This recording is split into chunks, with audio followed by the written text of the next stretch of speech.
In this special edition of Chivecast 16, we go back to May 2011.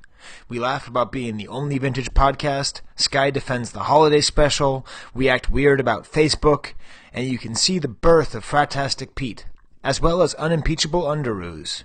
Special edition. So Chewbacca is now brushing his fangs. Long ago, in a galaxy far, far away, the Star Wars saga began, and Kenner continues the excitement. Star Wars figure. The Empire Strikes Back returns to the Jedi. Welcome to the Star Wars Collector's Archive podcast. It's the Chivecast. Newest news on oldest toys, from bubble bath to belt buckles, from 12 packs to 2 packs. New boss, alien bounty hunter from the Star Wars collection. Watch out, Black Vader! We bring the world of vintage Star Wars memorabilia alive with informative features and personal collecting stories. Offer expires December 31st, 1979. An R2-D2 with sensor scope. The Supreme Master, the Emperor. Brought to you by the Star Wars Collector's Archive. The SWCA.com. With your hosts, Skye Payne Steven Chewbacca, and Steven B. Deadly. I've got you now, Ben Kenobi. Star Wars Early Bird Certificate Package. New from Kenner. Kenner's Star Wars action figure. Wampa Wampa, Space Freaks. Welcome to the Chivecast for May of 2011. Yeah, it's episode number 16 of the Chivecast. It's the only monthly audio magazine dedicated to the collecting of vintage Star Wars memorabilia. Don't you think, Steve? I don't think there's. I don't think we got any others yet. No, not yet. But we welcome all comers. As you may be able to tell already, we're gonna keep it raw, Steve. Last month, people seemed to really like that I didn't do too many edits or put in too many funny sound effects. Yeah, it's good. It's smooth, I think. Yeah, it's smooth. It's a little smoother. But this month is a little bit special, Steve. I am off the chain. Do you know what that means, Steve? Oh, it could mean many things, but I figured with it being Chewbacca this month, it's going to be a very Skye-led show. I like that, though. It needs to happen. Well, you see, if you're a new listener, every month we focus on a special figure, and it just happens to be Chewbacca this month, and I have my own website, chewseum.com, and I've been collecting Chewbacca for a long time, and I'm pretty excited. So I'm giving this as an excuse for me to just let my inner Skyness go. So if you're particularly turned off to my personality, you can just feel free to hit stop. Intentionally, Lobart will be on this episode, but we're recording later because I don't want him to pull the reins back on me, Steve. He's okay. He knows me too well, so. And I think there's no better way to start the Chewbacca month Skyness Madness than to go with my movie thought. Okay, yeah. So I got a text from one of my best friends. He's actually like the best friend of my wife, but that pretty much makes him one of my best friends. Yeah, and all right. He's a really good guy, and he finally showed his son Star Wars, and he sent me this text. He said, quote, "After finally seeing Star Wars for the first time, Vincent asked at the end, 'Why doesn't Chewbacca get a medal?'" See, I think a lot of kids are asking that. A lot of kids are asking that, and I'm intentionally not going too far. Everyone thinks about this, and everyone's looking for an answer, Steve. But no one has it. Now, of course, there's the official answer, which is that Carrie Fisher is like 3'7" and Peter Mayhew's like 7'9". Right. So there's the logistics. He would have to fully, get down on one knee, and it would be really silly. It would be distracting. But you could use like a stick or something to like reach up there and just loop it over him. I don't know. Right. I mean, in theory, there could have been something she could have done. Yeah. But in order to answer this question definitively, Steve, I'd like to ask you, have you ever heard of Sachin Littlefeather? No, I have not. What is this? Speak. Well, Sachin Littlefeather, in 1972, have you ever heard of the movie called The Godfather, Steve? That I have. Good. You've heard of Marlon Brando. So Marlon Brando won an Oscar in 1972. Right. And he refused to go up and receive the Oscar for his role of Don Corleone because he thought the representation of Native Americans in film was not proper. He thought that it was an atrocity and that Hollywood needed to represent them in a more favorable light. So this is ringing a bell. Yeah. Right. So that's what Marlon Brando did, and that my friends, my space freaks, is what Chewbacca does at the end. He didn't not get a medal. He was offered a medal, and he said, no, I don't want it. Excuse me, I'm looking around here. I see 3,000 rebels. I see the full, hierarchy, the generals. Not one alien. Not one Wookiee. Oh, not one calamari. Not one Trandoshan or Greedo people, or whatever it is. He went totally Brando. That totally makes sense. And, All right. and that's why, what's the last word of A New Hope? It's him screaming, alien power. That's really what he's saying. Because what he's doing is he's pointing out the hypocrisy of the rebellion. And then, lo and behold, by Return of the Jedi, Steve, what is it? It's a trap.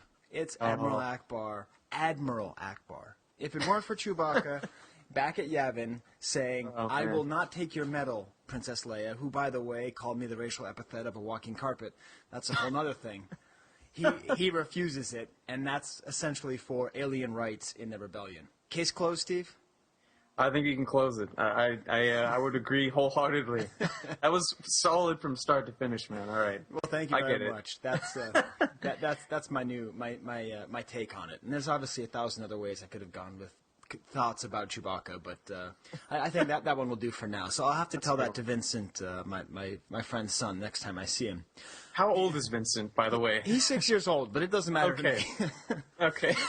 I'm famous. Good luck with that. Yeah, I'm famous for trying to explain to my nephew that Darth Vader is a good guy and a bad guy. Okay. When he was 3 years old, they're like, you can't teach moral relativism to a 3-year-old. You can watch me. All right, Steve. Well, let's break that off into the news then, shall we? All right. Sounds good. Watch out! It's Kenner's News. It's Kenner's News. It's Kenner's News. Here's the news. It's Kenner's news. News from Kenner. All right, Steve. So, once again, I am off the chain. And it gets worse, Chivecast listeners. I gave you the warning, okay? You're this far. You're just gonna have to sit in here with me. I promise. There'll be some payoff later. But for the news, I'd like to go with the absolute newest news from 1688, Steve. All right. Is this going to be down the French philosophy path by any chance? Okay. Yes, I've been dying to shoehorn this into a Chivecast. All right. I'm very interested, you see, in the nature of collecting. I love collecting stories, and what is it to be a collector? And my area of expertise is 17th century France, which, anyways, is very interesting, and I could go into it if you want to see me at the next celebration. The only thing I can rattle on about as long as I can rattle on about alien rights. So anyways, there's this guy named Jean de la Bruyère, who is what's called a moralist, someone who observed the habits of the people. And he wrote this book called Caractères, or Characters, as they say it in English. Okay. And in it, he breaks down a lot of things about people. I mean, it's a very, very insightful book. But in one section, the 13th section of fashion, he explains the collector perfectly. Oh, yeah? And the reason I wanted to bring this up was a while ago, I made a video, and I'll include a link of it, where I cut my hair for Locks of Love. You've seen it, Steve. Oh, yeah. I remember that. That's the barbershop right around the corner from us. That's right. So I cut my hair for Locks of Love, and in it I mentioned that I actually kind of look like Chewbacca. And it is true, Steve, since I started seriously collecting Chewbacca, my beard grew in, and my hair got longer. And oh, man. I don't do it on purpose. I think it's some kind of weird thing where you eventually start to become like the thing you collect. Yeah. I think I've seen it in other people, too. But I think as far as, like, pinpoint cases, you definitely nail it. Yeah, and I can't help it. So anyway, so that got me thinking about this. So I'm not going to read you the whole section, but what I'm going to do is I'm just going to throw in little bits of it, and then we'll do a real news story, and then we'll go back to it. It'll be kind of like a book discussion. Okay. And you can let me know. So this is the beginning of characters of fashion. Okay. You ready, Steve? I am ready. It's in English. Don't worry. Good. Quick vintage vocab here before you listen to this crazy stuff. I make repeated mentions of the Trilogo Medine. If you're new to collecting, Trilogos are the figures produced in Europe at the end of the Return of the Jedi line For various reasons, the Maydeen, the General Maydeen, is extremely rare and commands thousands of dollars. And I just wanted to say that because I realized maybe some of you don't know about the Tri-Logo Maydeen, which look it up. It's an interesting figure. Now, please enjoy the citations from La Bruyère. The mania for collecting is a fondness, not for what is good or beautiful, but for what is rare and unique, for what one has and others have not. It is not a liking for what is perfect, but for what is sought after, what is in vogue. It is not an amusement, but a passion, and one which is often so violent that only the slightness of its object makes it second to love and ambition. It is not a general passion for everything that is rare and in great demand, but only for a certain thing which is rare and yet fashionable. Ooh. Pretty damning stuff, huh, Steve? Yeah. I mean, that I'm just imagining this guy in 1688 France penning this with Chewbacca's all around him. Exactly, and he's sitting there and he's looking at an L slot Boba Fett. The mania for collecting is a fondness not for what is good or beautiful, but for what is rare and unique. He's sitting there looking at a Tri-Logo General Maydeen, the ugliest card of the ugliest figure, and he's saying, this is worth $5,000. It is not for what is rare and unique necessarily for its perfect or beautiful, but what one has and others have not. Exactly. So I'm going to include a link if you want to read more of that.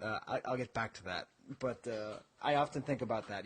It's the slightness of the object, meaning like it's only the fact that it's such a trifling thing. That's the only thing that makes it second to love and ambition. So, anyways, I think he writes with great clarity. And with that, Steve, when's the next California Collectors Club meeting? Oh, that's a good question. It's going to be June 11th. It's just a couple weeks away, and it's going to be up in Oakland. Trevor Wenzel, I think is how you pronounce his name. Yeah. Great guy. He's going to be hosting it. So anyone that's in the Bay Area, definitely just get a hold of me. I'll give you the email address right now. It's cavswcc@gmail.com. And, it's going to be Saturday the 11th. And we'd love to have anyone who hasn't already signed up to come by. So just let me know. Yeah, that's going to be great. I mean, he has a Blue Stars, right? Didn't he just get an Uze Blue Stars? You know what? I haven't seen. I wouldn't be surprised, though. Yeah, no, he did. He's a Bootleg enthusiast. Yeah, oh, cool. So you can get to see. I mean, there's not many of those out there. No, I've never seen one in person, so that's going to be great. Wow, so that's June 11th. Unfortunately, I'm going to be going to the Grand Prix in Montreal. Ooh. But man, I wish I could go. Yeah, you know what? I think good old Lobart is going to be making an appearance. Really? From what I understand. Yeah. Wow. So Steve and Lobart will be making. They'll sign your Chivecast shirts if you need them to. There will be no Chivecast shirts. And no photography either. No photography. Yes. And then a little bit of silly news on my part. Are you a hockey fan at all, Steve? I wouldn't say I'm a hockey fan. I can appreciate hockey. I really like the kind of craziness that surrounds it. And the one thing I'd like to do is see a hockey game in person. That's the one big sporting event I haven't seen. But I wouldn't call myself a fan. I appreciate it though. Well, anyways, I'm a pretty big fan, a Bruins fan, and they're playing. That's right. The Tampa Bay Lightning, and I just happened to notice this does pertain to Star Wars. Speaking of Uze. Number 77 on the Tampa Bay Lightning's name is Victor Hedman. Oh, that's awesome. Hedman. And his number is 77. That makes perfect sense. Yeah, it makes perfect sense. So if you're a big bootleg collector, I'm serious. How cool would it be? I have a friend who was really into vintage synthesizers, and he used to wear an Andy Moog shirt. And they're like, oh, do you like hockey? Be like, no, I'm really into vintage synthesizers. Cool guy, despite that. So anyways, I'm just thinking out there, if you're really into really obscure Star Wars stuff, I think you got to get a Headman jersey. I think you got to get a Headman jersey. So shall we go back to La Bruyère, Steve? Let's do it. That sounds good. Okay, so what he does is he gives little examples of people, okay? And I'm just going to change the weird name to Dennis, okay? Okay. Would you like to see my prints? Asks Dennis. He quickly spreads them out to show you. You see one which is neither dark enough nor clear, nor even well drawn, and which seems less suited to form part of a collection than to adore Petit Pont le Rue Neuve on the Gala Day, meaning just like a bad art fair. He admits He admits that it is badly engraved and even worse drawn, but he assures you that it is by an Italian whose work is very scarce, that there are hardly any prints of it, and that this is the only one in France of this drawing, that he paid a high price for it, and that he would not exchange it for the best thing in his collection. There's one thing that distresses me greatly, he goes on, and it will make me give up prints for the rest of my days. I have the whole of Callot, except for one single print, which, to tell the truth, is not one of his good works. On the contrary, it is his worst. But it would complete the collection for me. I've been striving for it for 20 years, and now I've lost all hope of doing so. It is a hard blow.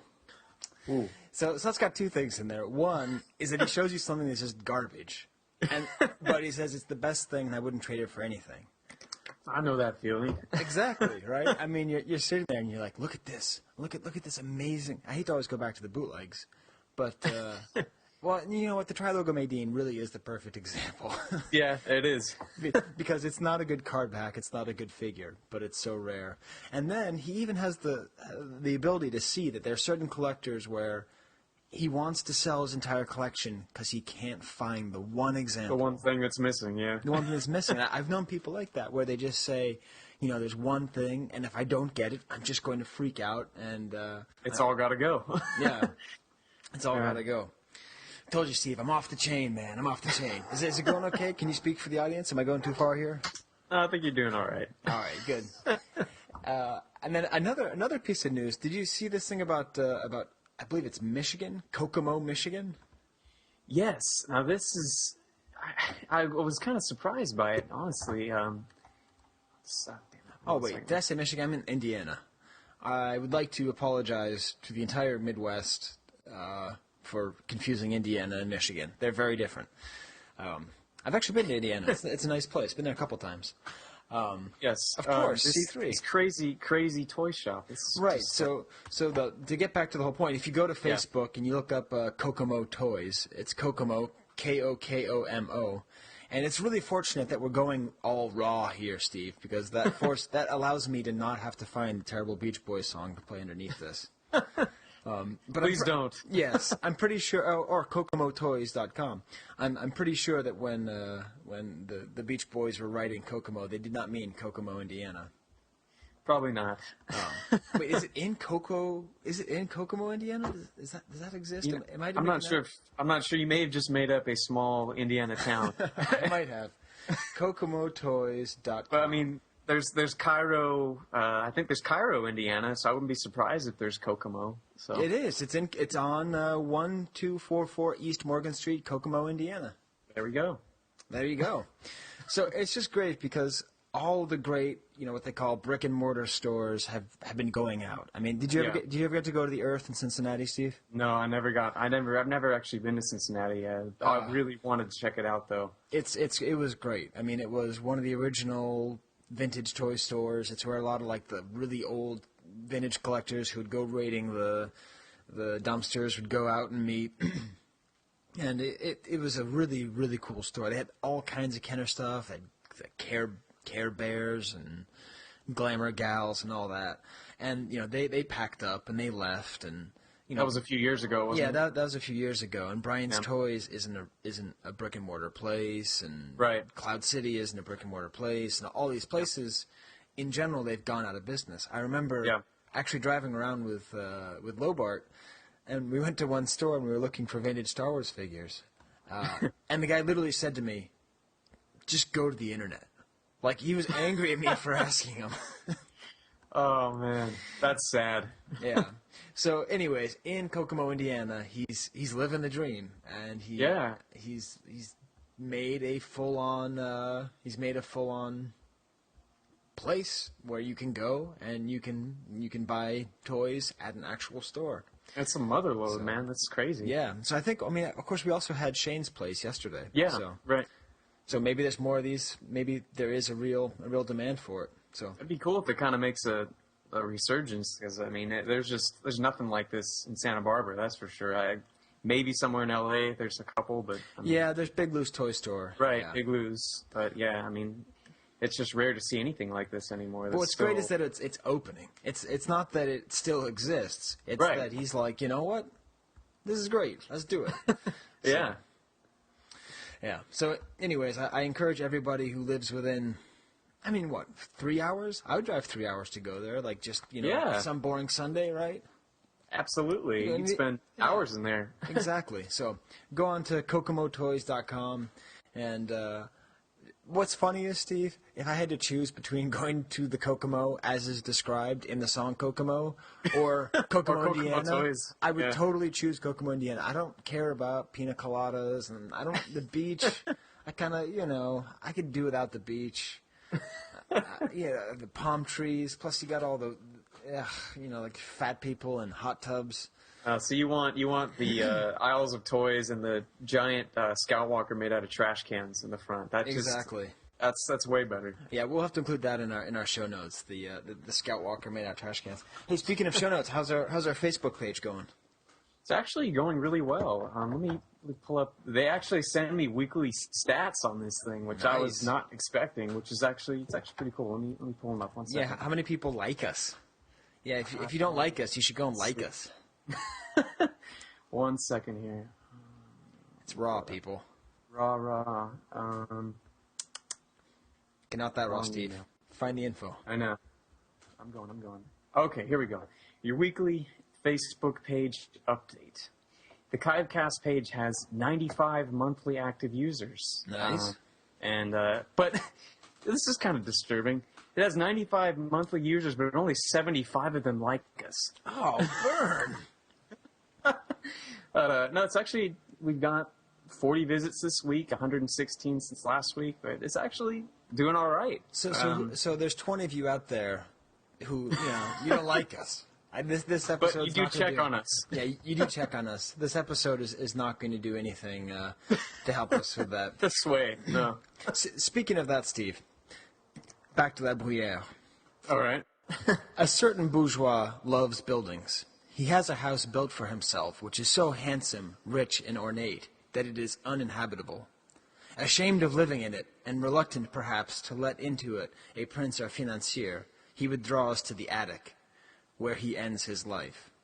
While the suite of rooms and the parquet floors are overrun by English and German travelers, who visit them after the Palais Royal and the Luxembourg Gardens, people are forever knocking at the splendid door. They all want to see the house, but nobody asks to see the owner. People are forever knocking at the splendid door. They all want to see the house, but nobody asks to see the owner. Oh, man. Yeah, right? We're starting to get really deep into this.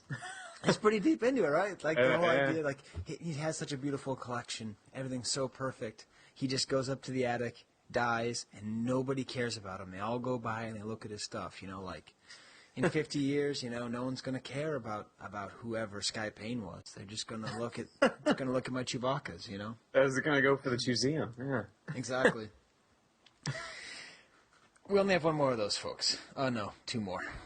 Well, that's not too bad. It's not too bad. It's interesting, though, Steve. I think our audience, most of the people who listen to our show are college educated. If they're not college educated, they're smart anyways, So the stuff all applies. So yeah, I think it all applies. Now, here's another one, Steve. Did you, speaking of kind of new sites, I forget, maybe it was Jacob. I forget who posted it. But there's a new website, speaking of bootlegs, called starwarsaw.pl. You checked it out. What is it, I Steve? did. It's got this great little setup of Polish bootlegs, and when you click on each figure, it gives a little description of them. But I really love the way it's laid out. It's really simple using the images and stuff, but it's it's got great little close-ups of the figures and a little brief description, and it's just really well done. I mean, you always find new collecting sites, and they just seem to get better and better. Honestly, it's great. Yeah, and it's a lot of very good information. I just clicked on Chewbacca, obviously, because that's the figure of the month. It lets you know that it was possibly the first bootleg, Polish bootleg ever made. And he gives a lot of different examples of it and all the different iterations. It's very bright, very clear, very easy to read. And it's actually from someone in Poland, which makes it all the better. Yeah, so it's starwarsaw.pl. which I suppose stands for Poland. I would imagine, yeah. And then here we're going to get into probably the most dicey area that I may have to edit in the event that you didn't follow it at all. Did you follow the 21B back controversy? Okay. I was reading that this afternoon, and honestly, my head just started spinning with all of the... Because I remember we were talking about one of these figures. It was in one of our first shows, wasn't it? It was like the first show, I think. It may have been the first show. We were talking about one of these stormtroopers popping up. And so I just saw to inform the audience who may not know, so there's considered to be less than 4 or something like that, some really low number of 21 back stormtroopers, offerless stormtroopers on 21 backs from the Star Wars card front. So for whatever reason, that's really, really rare, and almost all of them that have ever shown up have come from Australia. And there just happened to be this thread, and it's been around for a while. The thread itself has existed from, I believe it started. Was it last month? I think it was older than that, right? Oh, older than that. Yeah, I'm pretty sure the thread itself. So we'll include a link to the thread. Yeah, it started in April. Okay. Yeah. Okay, that is last month. You know what, Steve? Forget it. So it started in April, and it had this whole feeling of just being like, it was like one of his first posts, and they were like, "Hey, quick question: does anyone know the value of this piece?" And they put in the header 21 back B Stormtrooper. So you're like, so you know it's a 21 back B, but you don't know, is this something rare? They don't know the story behind it. It's kind of strange. It smelled funny. And then, he included what you need to include, which is a picture of the front and then the mirror in the back. Right. But what made this so interesting, and we'll include the pictures in the show notes, is that people went through and they discovered discrepancies in the photos. They showed how it appears as though the photo itself was 2 different figures through a clear piece of glass. This is just crazy. To imitate the look of a mirror, to the point where people are circling it. I think someone made the joke calling it CSI Star Wars, something like that. Yeah. Counterfeit Star Wars investigation. Yep. And, man. And it just went on and on. And to me, it seemed like, okay, case closed, nice try, scammer. Looks like you can't fool us. We're too smart for you. And then what happened, Steve? Let's see. You know what? I didn't catch the end of this. Hold on. Oh, the end is the shocking part. I know. So you're gonna have to fill it in here. Okay. He got it AFA'd. Oh, see, I remember reading he was going to. It did get AFA'd, huh? It did. Yeah, it got AFA'd 70, so it's worthless. It got AFA'd. Oh, here we go. I see it. So everyone's just like, is AFA wrong? Or are we wrong? Huh. And that's just that. And as far as I'm concerned, Will Grief, Despair on Rebel Scum said, AFA is not infallible.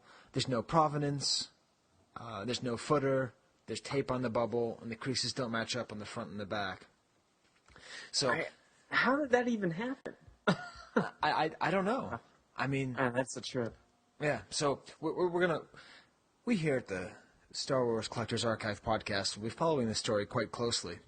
But if you haven't read it, well, I guess you don't have to now because we just posted this. But I found it to be a really interesting story where it really seemed like we got him, and then he comes back and gets it authenticated. Yeah. Oh man. What a bizarre circumstance. Because that at least proves that the picture is real. It doesn't prove that the figure is real, but it at least proves that the picture is real. In which case, how did everyone debunk the photo if it was a real photo? Yeah. Oh man. I don't know. We'll have to see how this turns out. I'm curious if it's going to go any further, or if that's just going to be it. I don't know. Yeah, it makes my head hurt. We know of others, Steve. That's my introduction to La Bouillette. We know of others who have daughters living with them, for whom they cannot provide a dowry, who are indeed wretchedly clad and starved. They cannot afford anything, not even bread or a place to sleep, or clean linen. They are poor, And the source of their poverty is not far to seek. It is a junk room cluttered up with rare busts, already covered with dust and filth, the sale of which would enable them to live at ease, but which they cannot bring themselves to sell. Wow. I mean, this is kind of creeping me out a little bit. Isn't it? Yeah, just a little bit. It's Man. everything that happens. That's what's just Yeah. amazing. I mean, that happens all the time where people get crazy collections and they abandon their families, more or less, for their little trinkets and their little doodads. Man.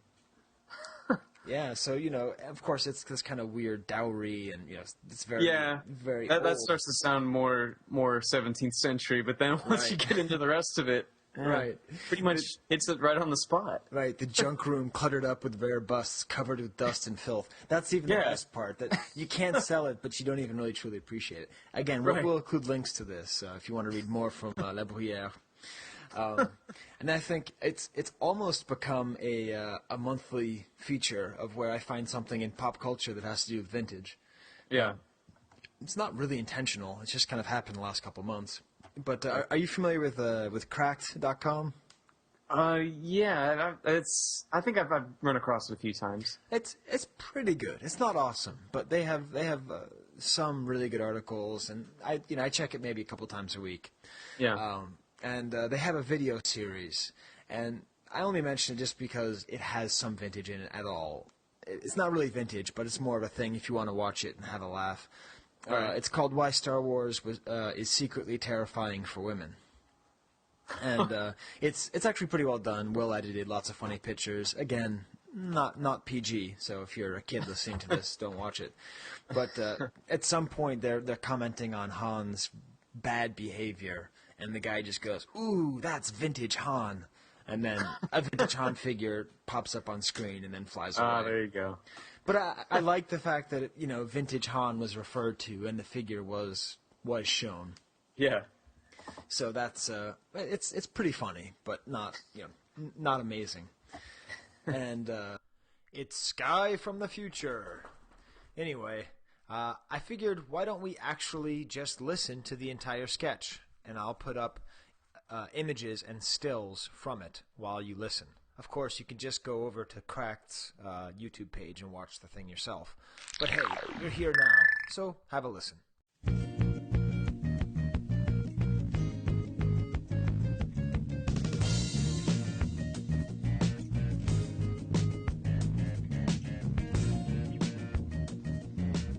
The logistics of warp speed. Nope. The tactical stupidity of putting your base on a monster-filled ice planet. Lando Calrissian as an ideal version of Machiavelli's prince. No to both. Okay, something about Star Wars. Jawas is a metaphor for the Armenian genocide. Somehow. No. That's a good idea. No, it's not. If it's possible to have sex with someone across the room using only the Force. Sub-question, is that technically cheating if you're in a relationship when it happens? No. Okay, so what specifically? Michael wants to talk about Star Wars, but he's making us guess the exact aspect. How improbable it is that Imperial crew members have British accents. Something about how Chewie can fly a ship like a man but doesn't have to wear pants like an animal. That was a no. That was a no. Okay, I'll give you a hint. My wiener is... women. Nailed it.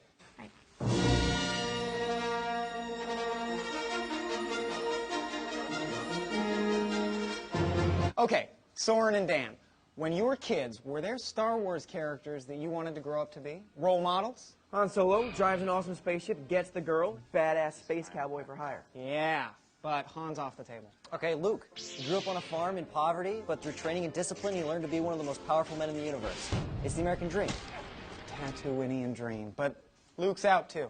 Yoda, he's wise and badass despite an unfortunate baldness. Obi-Wan. He's an immortal Jedi Knight. Akbar, he's wily. Boba Fett. Bubba.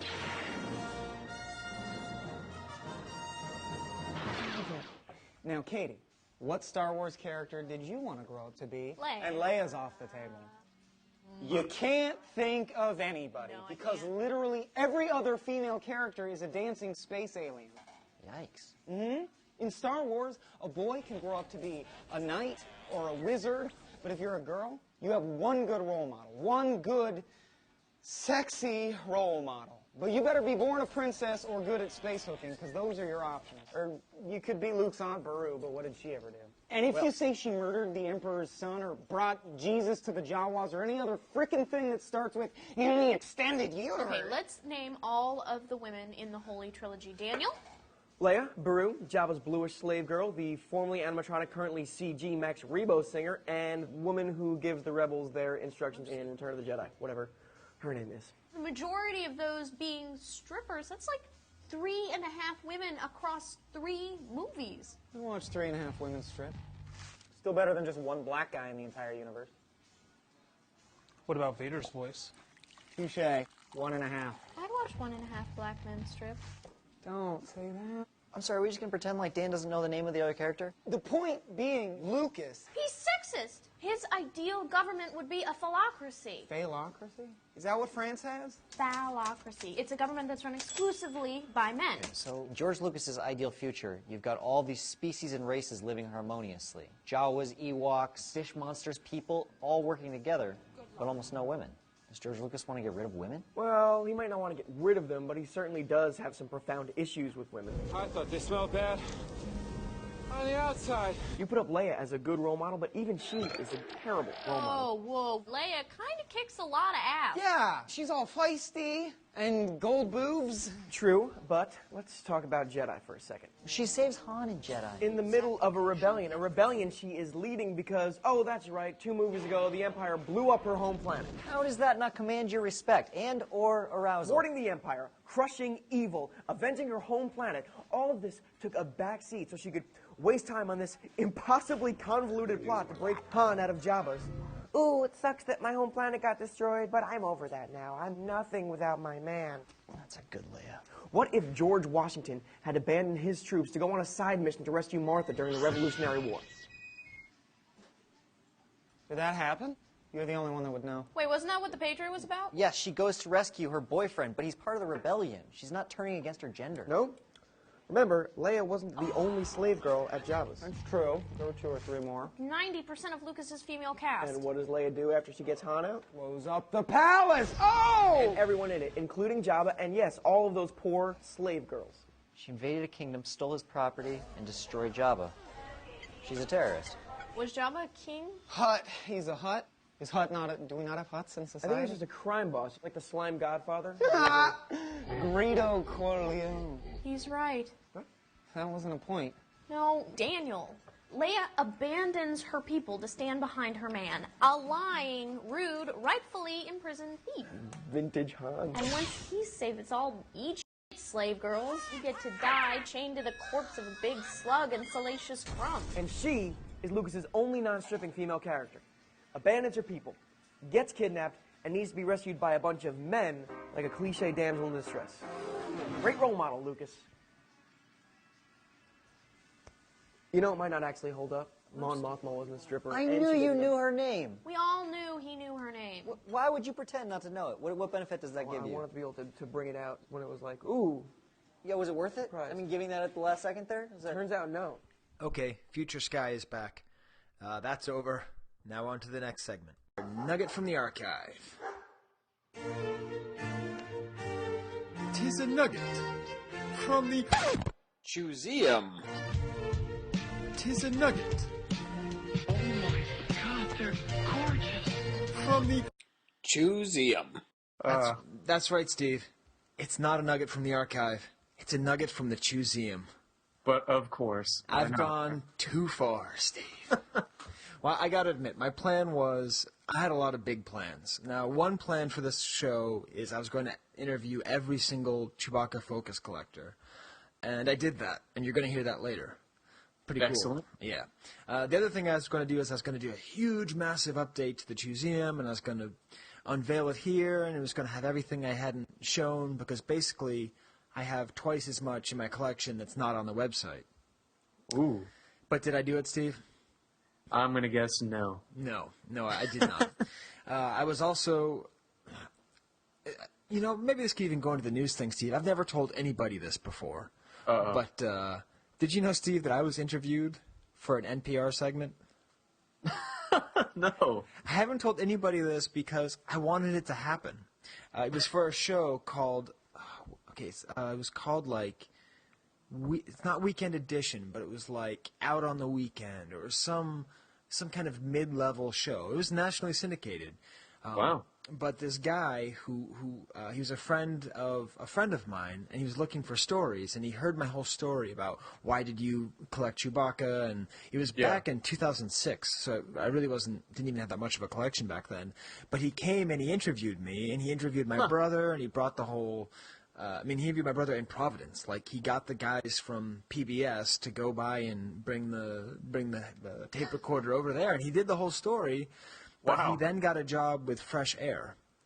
And so he kind of abandoned it, and I kept on bugging him and saying, oh, hey, when are you going to do it? And he just kind of dropped it.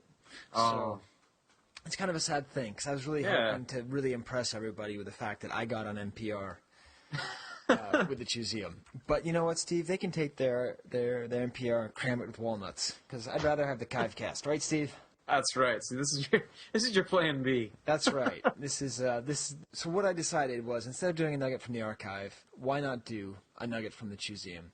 And I am going to show something relatively new, Steve. I sent you a picture of this. Can you describe what you see in that picture? All right. Let me see. Now it looks like a Chewbacca-like robot wearing. Is that a hula skirt with coconut bra? I don't know about the coconut bra. Or some kind of bra. You know, I've never seen it as a bra before right now, but I'm holding it in my hand. Okay, yeah. What do you see it as? I see it as a chest plate, but okay. I think you may be right. That may be a coconut bra. That makes the hula skirt make more sense. Yeah, see, that's, when I saw the hula skirt, I'm like, well, then what the heck would that be? And it's got to be. Now, what in the world is that? Please. So it's got a Chewbacca who's shooting out these light rays. Yeah. And if you actually look up close, they've like. Is it coming from his mouth or his eyes? It's coming from his mouth. Yes, he's shooting out light rays. Now, there's a long story behind this. John Hallam. He's from Australia, so I don't need to pronounce it with that funny word. John Hallam. There you go. John Hallam, mate. I don't know how you'd say it. Anyways, he lives in Japan. And he's sort of the pioneer of finding all of these Japanese knockoffs. So not necessarily bootlegs, but knockoffs. And he once sent me an email, and he was trying to work out a trade, or whatever. And he said, "Are you interested in a Japanese cyborg Chewbacca?" And so he sent me a picture of this, and I'm now going to read to you what he said it was. And this is going to be on the Chewseum as well. It is a toy kit from Imai's Monster Cyborg series. Other monster characters include a goblin, brontosaurus, skeleton, etc. Don't ask me how a skeleton can be a cyborg, but that's a rather ambiguous and bizarre premise behind the line. I'm guessing they were released in the late 70s, early 80s. I put my money based on the late 70s, judging by the still fairly elaborate artwork, figure type, and theme. I can confirm Galaxy Eagle Maguro ZMAC as being 1982 release, and as you can see from the link below, they're less stylistic and more straightforward. So basically saying the artwork is like late 70s. Okay. Imai often prepared backstories for the original character lines, but this one just says things like, there are lots of different ways to have fun with this character. He found it looking for other toys by the same company. They have another line of knockoffs that is even more bizarre than this. And, there's things like what Joe talked about last month with the Nazi R2-D2. Right. So, anyways, we worked out a trade and everything, and that was great. And then I went to Japan, as Chivecast listeners know, and I met up with him, and he's a great guy. He lives near the town of Nara, and Nara's really cool. They got all these, really psycho deer that you can feed the deer, but they, really attacked my whole family. And I was taking pictures of my wife instead of saving her. It was kind of a bad move. Tisk Skye. Tisk. Come on now. but to my amazement, he gives me a package, and in it is another one of these Chewbacca kits.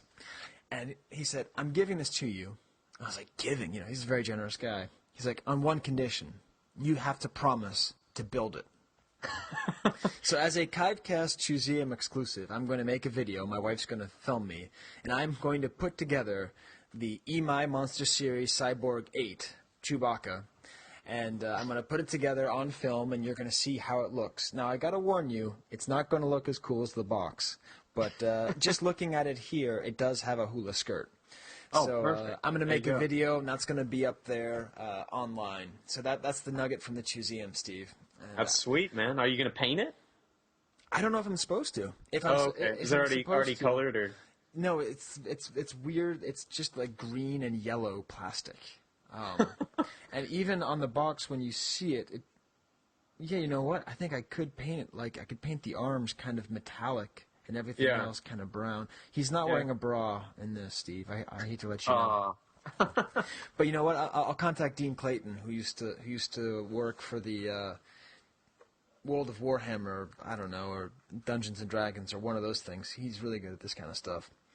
But yeah, and also I'll have to learn how to read Japanese. So look forward to that in this Skye's Off the Chain crazy town.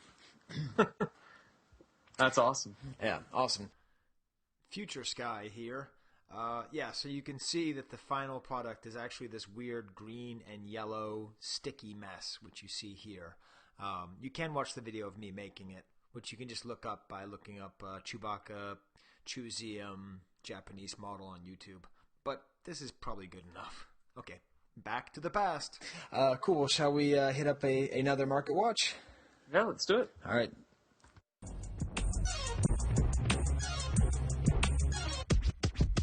$1 Vlicks. Market Watch.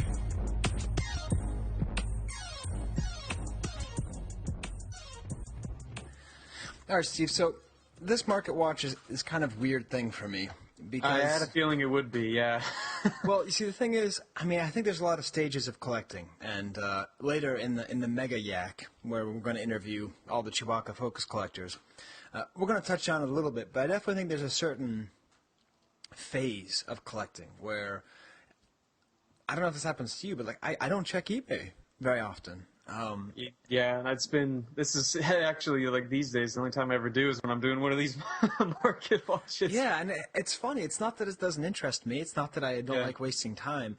I think it's just sort of this kind of idea that, well, first of all, I don't have that much funds right now, but also there's enough stuff that comes up. There's enough people who know me and know that I collect Chewbacca, and, you know, I can wait for shows, and there's a certain point, I think, where the crazy, like, I gotta get everything, I gotta watch everything, like, it kind of goes away, and it's almost like, it kind of subsides a little bit. Yeah, I mean, I often think about like having a good focus collection, or even just a good collection in general is like a marriage, and you know, like the puppy love goes away, you know, and the puppy love is where you're checking eBay every day, and you tell all your buddies, you know, oh, check this out, I just got a 65 back D. What? You know? Yeah. But then, you know, either you just kind of abandon it after that and say, oh, I can't find anything new, this is dumb, I'm going to go collect handguns. Or, you know, you kind of stick with it and you just realize you're not always going to feel that way, but what you're going to get is a more fulfilling but perhaps less exciting relationship with what you collect. Right. So take that, La Bruyere. So I told you, Steve, I'm off the chain today. If Lobart was on here, he'd be like, "Oh boy, here we go, Skye." But what did you find in the market watch? All right, so it's the same kind of deal with R2. It's a great character that has like pretty much anything you can think of. Right. But I kind of went from some of the stuff you'd look for if you're collecting figures to some of the more random stuff again. So. I had a question about this first one. It was a 12-back ungraded Chewbacca, and it sold for $356. Huh. And it was, you know, looks like it's in pretty good condition. But I thought, I'm trying to remember when I used to have one of these. I don't think I paid nearly as much for it. And I was curious, did that surprise you a little bit, or does that seem about right? I mean, it's just so weird with these finding them ungraded now. It seems most of them you find are graded. So yeah, I mean. That does seem a little high. Okay. For a Chewbacca 12-back. I mean, that's... Yeah. But it could be that there's hope that it would be traded. I mean, you know, $300 is usually kind of the high end. I'm looking at it here. Right. It doesn't appear to be that good condition. Yeah. I don't know if maybe they think it's a blue bowcaster or whatever. That could be. They mentioned. Yeah, I don't know. Yeah, no, that does seem a little bit high, but maybe 12 backs are going up a little bit, or maybe people are finally realizing that Chewbacca is a good character to collect. Yeah, that could be a combination. But, all right, so $350 for an ungraded. I'd call that like a C7, C8, something like that. Yeah. Yeah. And then kind of went down the line. We got a ESB 21 back with the secret figure offer, and that was 66, which that to me seemed maybe a little low. I don't know if I never collected Chewies specifically, so I was. Yeah, no, that's I'm kind of using the barometer on this most of this stuff. So yeah, no, that makes me want to kick myself because I also have like a little 21 back that's right. focus going. Yeah. And I don't have an extra Chewie, and that's perfect. Oh, it does look like the bubble's lifting on the left side. That could be it. Right. Yeah. Yeah, but still, it does. Yeah. The other three sides have come away from the card. Yeah. Yep. Yeah, okay, in that case, that would explain it. $66 is very, very high, Steve. Yeah. Shame on me. All right, let's see. There's some of these I may pass over. I wanted to mention there was this Lily Letty that came up that sold for $405, and it seems like the case with most of these from Mexico is they're just always so beat up that it's hard to find anything that's even remotely still together. And this one, it was $405. I think part of the bubble had been re-glued. But right. For a main character, otherwise it looks pretty presentable. Yeah, and that's. Do you have one of these? I do. Yeah, I got one from Oscar actually. Oh, okay. Which is cool because he sent it to me in a sealed Oscar case, which was. There you go. Yeah, no, it's definitely a nice piece, and there was a time where I would have paid, double that because you just did not see them. From 2004 to 2009, say, I didn't see one, and now I've seen 6 or 7 in the last. Well, no, maybe not 4 or 5 in the last couple of years. Oh, that's crazy. But still, no, that seems right. And that's actually by Todd Hudson, he's the last person I've yet to track down for an interview. But there we go. I hopefully we'll do that in the next couple of days. I have a couple of days, Steve, right? It's May. Hey, we're recording this on May 26th. Yeah, you got a couple days. I got a couple days. I got some in-laws coming into town to help move couches and stuff. So maybe they can give me time to record my Chivecast. Always fun. Yeah. All right, so I'm going to move into another Mexican item. Now these, I'm pretty sure these aren't necessarily vintage, but they're these bootlegs. And the one I've always seen before is the one with the big black beard on it. Right. And this one doesn't have the beard. Chewbacca. Blackbeard Chewbacca. And this one, it doesn't have the beard, but it's got a crazy, semi-automatic weapon. He's looking like he's like a Mexican gorilla or something. Yeah. And not the gorilla with the G.O. I'm talking about the other other gorilla. Or maybe both. We don't could be know. both. You know, maybe. I don't think there are any gorillas in Mexico, but if they are, it may not be a bad idea to have, a semi-automatic rifle if you live in a border town or something like that. Yeah. But that one sold for $10, so it's a nice little inexpensive buy for a Chewbacca collector. If I was collecting Chewie, I would definitely want that thing. That's again, this is the peril of not looking at eBay every day anymore. Because I definitely would have got that because it does look like that weapon came with it. Yeah. Oh, if you're the person who bought that, contact me. I'll buy just the weapon for $10. How about that? There you go. I also like that you brought out the 1977 earrings. Yes. Now, what's the story on those? Okay, so there are these earrings, and they were one of the first Star Wars things ever. Okay, that's what I figured. Were these earrings, and I was talking about it with one of the two Steves who I interviewed, who's the Chewbacca focus collector. And, we were talking about that, and it's nice to see, $10. And again, a lot of this vintage miscellaneous stuff. I mean, what are you doing not having $10 1977 Chewbacca earrings for $10, What did you do instead of that, Oh, did you go out and did you get a plate of lasagna at Olive Garden, I mean, come on. Even though my ears aren't pierced, I think I'd still get the earrings. Actually, one of the people I interviewed, Derek Uncle Gundy, he He gave me just one of those, and I put it in my hat. There you go. That's a good alternative. Yeah, that's a pretty good one. What else you got for us, Steve? Let's see. One thing I'd never really paid that close attention to the 15-inch figure for this. That face just freaks me out for some reason. Something about that thing's eyes just don't look right. I'm sure you must have one of these. There was a loose one that sold for about $50. Yeah, $50. And it had both the accessories with it. But it just trips me out. The face on this Chewbacca, and I was just about to get on this point. Chewbacca is one of those characters that he's represented in so many different ways that you could just. I mean, I don't know. That's the best thing about him to me, is that finding these really strange interpretations of what this thing is. Well, Steve, now you're asking me to get all Skye on everybody again. Oh man, what have I done? That's part of the reason that I collect Chewbacca, is that very reason that Lucas himself had to intervene with the merchandisers, saying, "No, too mean. He's not mean. He's nice." But that's what makes him so interesting. Not only, I mean, from an artistic standpoint, how do you represent fur and plastic, right? That's the main thing that all artists have to contend with. The other thing is, how do you get that expression? And both the vintage 15-inch and the vintage Kenner figure, in order to achieve that balance of scary and loving, they just had this look that's like, it's like, you know, when people take a picture of you and you're not looking and you're in the middle of a conversation? Yeah, exactly. It's what it's like. He's like, oh, and also, by the way, yeah, but it's also this is the 15-inch figure is the only one that really gets the makeup on Peter Mayhew. If you ever see pictures of Peter Mayhew with his mask off.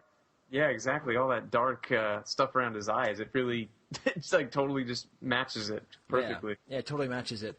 And also, I mean, the 15-inch Chewbacca doesn't get quite enough credit, I don't think. I mean, the bandolier strap is really cool because you can take off, I don't know if you know this, Steve, you can take off the little bandolier things and attach it to his gun. Huh.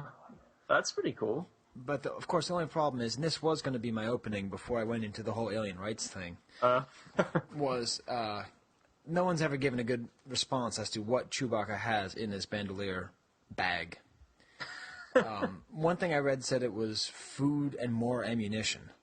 Okay. And I don't know about you, but how much more ammunition do you need? You know? Yeah, I don't know if I buy the ammunition. You never even seen him reloading, you know? No, that's true. I buy the food, but I don't think I'd... Okay, food. So he's what, 7'3"? Yeah, he's got to eat a lot. 400 pounds. He's not going to eat. What is he going to eat? Like a Snickers bar? What I think is maybe like tools, like his hydro spanners, or there you go. I don't know, like a phone to like call up Mala and Itchy back home. I don't know. All right. Moving on. You had to do it, Steve. I did, yeah. So did you have one of these birthday candles on your birthday cake? I really hope you did. I didn't. I do love the birthday candles. I remember someone sold a whole case of them, and I lost the auction a couple of years ago. Oh, man. Which is probably a That's good thing. Bad. Anyway, this is this 3.5-inch birthday candle from, was it Wilton? Wilton, and, I don't know why, it just, when I see the shape of this thing, it reminds me of like not Chewbacca, but like a blob version of him. Because his shoulders don't even show. He's just got this huge, he just looks like a Chewbacca blob. I can just see him kind of like snailing across the floor at you, kind of freaky. Right. But, and matter of fact, Steve, why don't we do an unsolicited advertisement here? So we'll include a link to this, and it's a buy it now. Oh, no, it's sold. Oh, well, yeah. Yeah, but there's probably more of these out there. There's probably more of these. Call up Todd Chamberlain at the Toy Chamber Collectibles, because this is the kind of thing he always has. Yeah, and $5, $5, you can't really beat it, man. It's no, it's a great candle. And what's great is you're right. Like in order to make it into a candle, they had to extend his head all the way down, so his arms don't come out. Yeah. So he looks kind of like that old character from the Shmoo. From the 40s? Wait a minute. Oh, yeah. I was trying to figure out. You reminded me of something. Or it's actually very much like Cousin It from Addams Family. Cousin It. That would work. Like covered up with hair and no arms, no legs. Yeah. Anyway, last but not least, this is kind of going back to our roots here. Yes. The the Chewbacca underoos from 1983. Oh, yes. And these were sadly unsold. They were priced at $39.99. Now, I think really they're priceless, but they are. I was actually explaining to my son the other day the difference between priceless and worthless, and that's a good discussion. Yes, these are definitely priceless. And here we can give the commercial. Go to Todd Chamberlain, go to Toy Chamber Collectibles, and on eBay, and look up Chewbacca underoos, and $40. You're not going to regret it. Take them out of the box. Take a picture of yourself wearing them. We'll put them up on the Chivecast homepage. At least half of what I just said is true. Right. Yeah. Yeah, no, Chewbacca underoos are great. I don't know, Steve, did you ever hear about how I got my underoos? No, I don't think I ever heard the story. Oh, okay, that's a really bad way to start a story. And the judge said I was free to go. No, I was pretty smart about it. I'm like, how can I have underoos? How can you buy underoos for yourself? Like, there's just no good way to do it. No. So every year my wife buys me one Chewbacca item, and usually I pick it out for her. So she bought me AFA graded underoos from the Lucasfilm archives. Oh, from was it the stuff that was at the that celebration in L.A.? Yes, from C4. Okay. So it's like, how many levels of defense can I have? It's like, my wife bought it, A. B, it's in a box. It's in an acrylic box, which I cannot open. C, True. It's never been opened before, which has been seen by the box. And then D, Lucas himself had it in his warehouse until he sold it to me. This didn't even see the store. Not even, a 6-year-old kid never even saw these underoos. So I have the world's most unimpeachable pair of underoos. Most clean pair of underoos on the planet. Yes, the most clean pair of underoos. Yeah. All right, man, Steve. that's great. Well, that rounds it out, I guess. I'm not sure if that quite satisfied all the Chewbacca collectors out there, but I try to get a little bit of everything again. So. No, that's awesome, Steve. I think, speaking of all the Chewbacca collectors out there, maybe we should give our little intro to the Mega-Yak. So, all right. Now, Steve, how many other B-Wing collectors are there out there? There was one that I remember a couple months ago posted asking if anyone collected B-Wing pilots, and I told him to hit me up if he had any questions or needed help with anything. I haven't heard from him, but that's the only one I can think of, other than me. Yeah. Okay. So that maybe that shows this experiment may not work in 47 months. Probably not. Anyways, the idea was, I know obviously when you are a focus collector, you tend to know the other people who collect the same character as you. Right. And I thought, well, why not see how many interviews I can get? So I came up with a fairly generic questionnaire. Okay. And I asked all of them these same questions. I mean, I didn't know if I was going to do it like question by question or interview by interview. I think I'm going to go question by question because it'll be interesting to hear all the different responses, kind of like in a row. Now, I like that. That's going to be a total pain to edit, but whatever.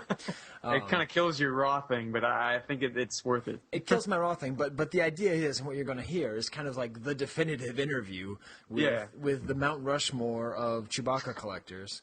At least people who are collecting vintage as of 2004 that were well known. I mean, there are people before who people have told me about, and I'm sure they're great and they have collections that are amazing, but I've just never met them or had any personal interaction with them. Unfortunately, you will not be hearing from Todd Hudson. We weren't able to match up our schedule, so hopefully we'll get to him next month. That's right, more Chewbacca. Yakety yak, yakety yak, please. Yakety yak, yakety yak, please. Yak to my face. Yakety yak. Don't go back. Here's how this works. You're going to hear either Lobart or myself ask a question from the specially formulated Chewbacca questionnaire. You're then going to hear the responses from every collector. The people who participated are Derek Uncle Gundy Ho, who is a very famous international super collector and who actually does not focus on Chewbacca anymore. In a similar vein, you will hear from Steve Macartney from England, who also does not collect Chewbacca anymore, but had an amazing collection at one point. You also hear from two collectors who are active in Pennsylvania, Bradley Portnoy and Steve Rensi. And then finally, you will hear from myself. Why did you choose Chewbacca? Derek. Well, it kind of fell into place on its own. I think at the time when I started collecting publicly, or I joined the forums and all, I was actually my intention was to collect every carded variation that there was for the Star Wars vintage line. And you completed that 3 years ago? You're a funny guy. No, but somehow or other, I guess I accumulated the most variations for Chewbacca. And so I kind of, when I put it all together, kind of thought that, okay, it's pretty cool. I've made quite a bit of progress for Chewbacca. So why don't I, try to collect other things other than just the standard min on card variations.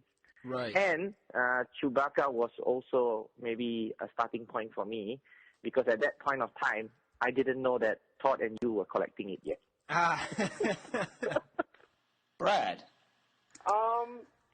Not too sure. I guess knowing Bill Cable and how he had a focus on 3PO, I took the lead from that and said, what would be a neat character that I didn't think many people would be into. And you chose poorly on that front, my friend. I think I did. But it turned out pretty good, I guess, in the long run. Steve Macartney. Always one of my favourite characters from the original films. I don't really know what it was with him as a character. I think it was the whole sort of like loyalty between sort of him and Han Solo, and they'd always try and protect each other. And I don't know, just the 7 foot tall, hairy Wookiee-dom as he is, and just drawn to him as a completely different character out of everybody that was on the Star Wars trilogy. So yeah, really loved it. Steve Rensi. It was really no decision at all. Chewbacca has always represented the core principles of life to me, that are strength, honor, and loyalty. All right, awesome. So it's kind of like a spiritual thing, kind of like right from the get-go. Almost like that. I mean, he's got the physical and moral strength. He's never wavering surface of his principles. The honor of his life debt. And most of all, it's his loyalty that he's remembered for the most. He has that loyalty that says, no matter what, I will stand by you and shall not waver. Right. Skye. Well, it actually goes back to it goes back a while. It goes to our other brother, Bart. Have you ever met Amos? Yes, I have. Yeah, he's our brother. And at the time when I was collecting, around 95, when I first sort of started, 94, 95, that area. Let's see, Low Bart, you were out in California. I didn't see much of Uncle Ward's. I mainly hung around with my brother Amos, and he's really into being alpha male. Wouldn't you say that's pretty safe to say, Bart? Yeah. He'd like to be the progenitor, but he was third. So exactly, and that really worked well for me, because I was kind of a loser.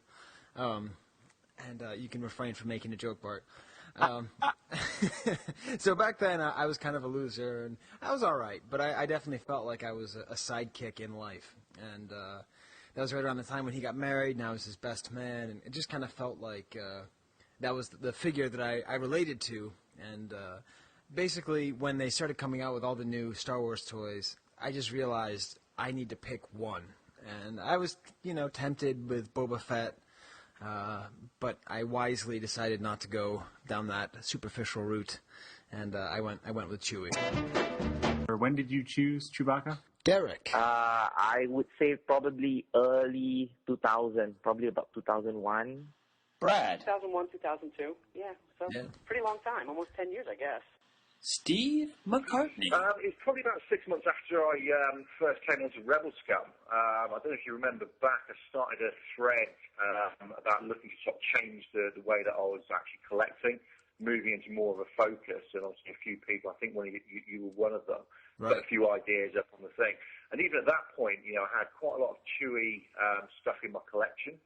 I'd chosen a Chewie picture as my avatar, and it was almost like the natural progression from where I was in my collecting days to what was, the Chewie collection that I had over in Cheltenham. So. Right, so just kind of happened. I definitely remember that thread because whenever anyone starts the thread of, hey, what should I collect? I always think, don't pick Chewbacca, don't pick Chewbacca. But as this podcast is proof, it's more fun to have more people in the party, even though it's more competition as well. Steve Rensi. I started the summer of 2004. Okay. Collecting character focus. I had just joined the Pennsylvania Star Wars group, the Pennsylvania Star Wars Collector Society, and it was Bill Cable who talked me into starting a focus collection. Right. Skye. Well, I guess that was around 95, I guess whenever Power of the Force 2 was. I remember going down to the Toys R Us in Fresh Pond. There used to be a Toys R Us in Fresh Pond in Cambridge, Massachusetts. And I kind of bought one of each. Not because I thought they were valuable, but because I had literally been waiting for 3 years, waiting for them to come out with new toys. And right around then was when I picked Chewbacca. And then I started collecting vintage. It must have been around 2003. Does that sound right, Bart? Is that what you remember? That sounds right, yep. Yeah, I mean, and it started to kick in pretty strong maybe 2 years after that? No. Yeah, it was around 2004, and then I really got into the forums, and then I went to Celebration, and it just kind of kept on snowballing. Sweet. And you can see one of your original Chewbacca Chewseums on the Chewseum on top of the refrigerator, right? Yeah, that's right. We'll put that in the show notes. You can see the original Chewseum. At that point, I called it the Chewbacca Altar, and that was me and the drummer. Well, I was the drummer in a band, and I was living in an apartment with the lead guitarist and the singer and the bass player. And I hey man, I'm gonna set up these. I'm gonna set up on top of the refrigerator all these Chewbacca toys. So that was the origin, and it's only gone on from there. What item in your collection are you most sentimental about? Derek. Can't narrow it down to one item, but I probably have three items for three different reasons. Good. Well, let's hear all three, Derek. We all want to. I'm waking you up here, so you can say whatever you want. Okay. The first item would probably be the Crommelins from Tom Nihizo, Nihizo or Nihizo. When I got hold of his list of amazing pre-production stuff, I was amazed that the pair of Crommelins for Chewbacca, or I think at that point of time, maybe even three Crommelins were available, but I could only afford two.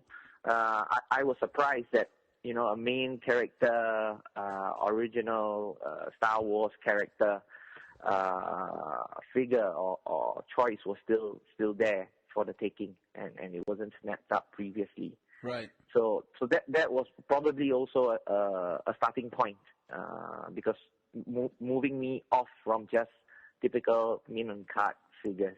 Right. And that was what, like 2003, 2004? When was that you first got that list? That was probably earlier to 2002, closer to 2002. 2002. Okay. Wow. Yeah. Okay, because when I started, there was still stuff on that list. So. and I think the other two items would probably be the ESB 47 proof. That is only because I got it from Steve York, right? Who is notorious for being Steve York. Yes. And I was amazed that I could get that sorted with him with little or not much trouble. Right. So, that's actually I'm going to be interviewed myself, and I'm probably going to talk about that because we can talk about it now.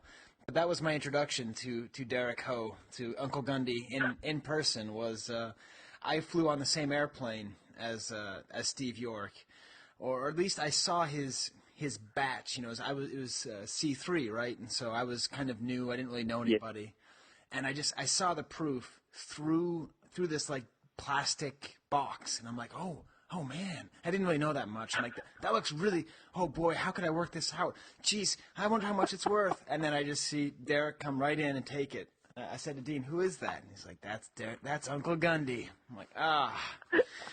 So that was a very exciting moment to see that in person, and I was a fly on the wall when you picked that up. That's a beautiful piece because it's one of a kind. The last item that I like a lot or I'm sentimentally attached to is it's also probably the Meccano Chewbacca 12-pack. Oh, you're just probably... turning the knife, Derek. You're picking all the ones that hurt me personally. The Chromalin, which is what I'm dying for, the 47 back, which was taken away from me, and then the Meccano 12 back. It's all for different reasons. Yeah, but the Meccano was funny because the Meccano was at a time that I started to get frustrated with collecting Chewbacca stuff. Right. Because of the lack of stuff that was available or the competition to get stuff that was available. Right. And the Meccano was good for two reasons, because it fell into place for being part of my Chewbacca focus. And the other was that it was foreign. Right. And at that point of time, I think, or maybe even earlier, I think probably I don't say I'm the first few to do foreign, but I started foreign quite a long time ago. Right. So I've seen prices go like, when foreign stuff was getting selling for cheaper than Kenner stuff. When people was like, oh, you're selling me a Spanish card, you're selling me a Lily Lady, then it's got to be cheaper than the standard Kenner figure. Right. But from now, people are paying like crazy premiums for it. And I still don't believe the numbers that people are throwing at foreign variations or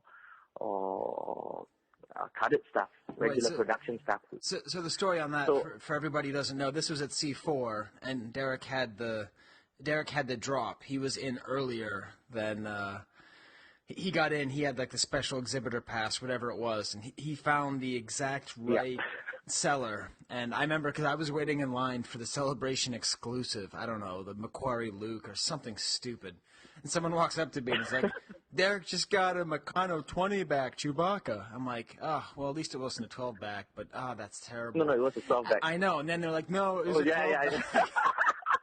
And seriously, that is the closest I've ever come to fainting, because I thought that it was the fact I was waiting in line for a Hasbro exclusive that I missed it. I mean, you can't out Gundy. That's the law. But that one was also really funny, because I remember going in. I mean, having a exhibitor's pass to get in early gives you a small advantage, but doesn't give you all the advantage, because the rest of the hardcore guys somehow or other also get their exhibitor passes and are already in. And I was surprised that everybody was going to their usual places. They were like trying to hit the prototypes, maybe Jordan's booth and maybe James' booth or Todd's booth. And then I just I did a quick turnover, and I saw, once over on all those booths, and I see that there was too many people crowding around it. Right. And then I started just going to the rest of the places where there wasn't so many people. And I was kind of lucky, because then came one guy or two guys that were unpacking, and they were just taking regular carded stuff out. And then, the Meccano comes out, along with some other great foreign pieces as well. Spanish cards and German cards, and I started picking them off, and I was surprised. There's nobody around. It was just me picking those stuff up. Well, that's great. That's the thing about Derek, is he deserves all the good things that happen to him, because he's you help out your fellow collectors, even jerks like me who make it harder to collect Chewbacca. Okay, special edition update. So I recorded that interview in 2011, and we're now in 2016 when I'm releasing the special edition podcast. And in that time, I've worked out the famous trade to get the Chromalin that I needed, the second photo. And just yesterday, seriously, just yesterday, December 7th, December 8th, 2016, I finally got my own Meccano 12 back. And as a matter of fact, the pictures that you've seen up on the enhanced version are of my new carded figure. So it goes to show patience and connections mean a lot more than money in terms of getting what you want. Although you definitely need money too, because man, that was expensive. Anyways, we'll talk more about that on episode 79 of the Chivecast. Okay, back all the way to 16. Brad. Working a deal with Steve Macartney, Steve Mac, and Right. he hooked me up with a piece that I really wanted. It was the bop bag. Steve great. McCartney. Chewbacca bop Steve bag. Rensi. Spectacular. It's in great condition. Skye. The box is sealed. It's just a beautiful piece. It's one of the pieces I've wanted for a really long time. I love that. It was funny, but I was just talking to Steve about that because he has it on his master list. And I'm like, yeah, but you forgot to mention the Clipper bot bag, and that's been torturing me because I don't even know if I've ever seen a picture of it, but I believe it's out there, right? Have you ever seen one? I have not even seen it. No, I would imagine it would be. Yeah, because the rest are out there in Clipper. But yeah, those bot bags, we may have to do an entire episode just about bot bags because the artwork is great, the picture of the kids is great. I mean, everything. Those are just awesome pieces. The non-licensed stuff. I know you have a real affinity for my menorah that I received. I was getting to that. So again, for the audience, this is maybe my favorite Chewbacca item of all time in any collection anywhere. Brad has a Chewbacca menorah or Chewbacca. No, every year I email you and say Happy Chewbacca, but yes, yeah, which I hope isn't offensive somehow. I don't think it is. No, not at all, not at all. But yeah, I have to say it's better than the Chewbacca with the oh right, yeah, that collar and the shirt and the hat, making him look like a Hasidic Jew, which was. Sometimes could be offensive if you take it the wrong way. Yeah, that T-shirt's been on eBay for years, and that's of all the wacky Chewbacca T-shirts I've ever seen, that's one I didn't get. That's yeah, that one can cross the line sometimes if you're not with the right people. So you didn't make the menorah yourself. What's the origin of this menorah? That was a Rebel Scum holiday gift. It was. We had the Secret Scummer. Oh, okay. And I got it about 3 years ago from my Secret Scummer.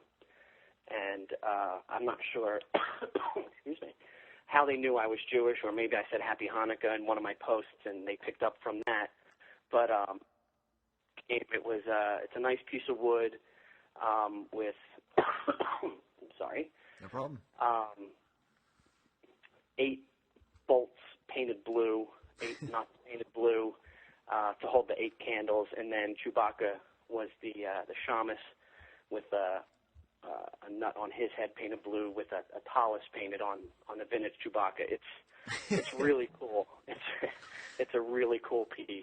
Wow, and who made it for you? Did you ever find out who made it? I actually think they found it at like a flea market. I don't believe they made it. Really? I believe it was a flea market find, and they just said, "Wow, that'd be a perfect gift for my Secret Scummer."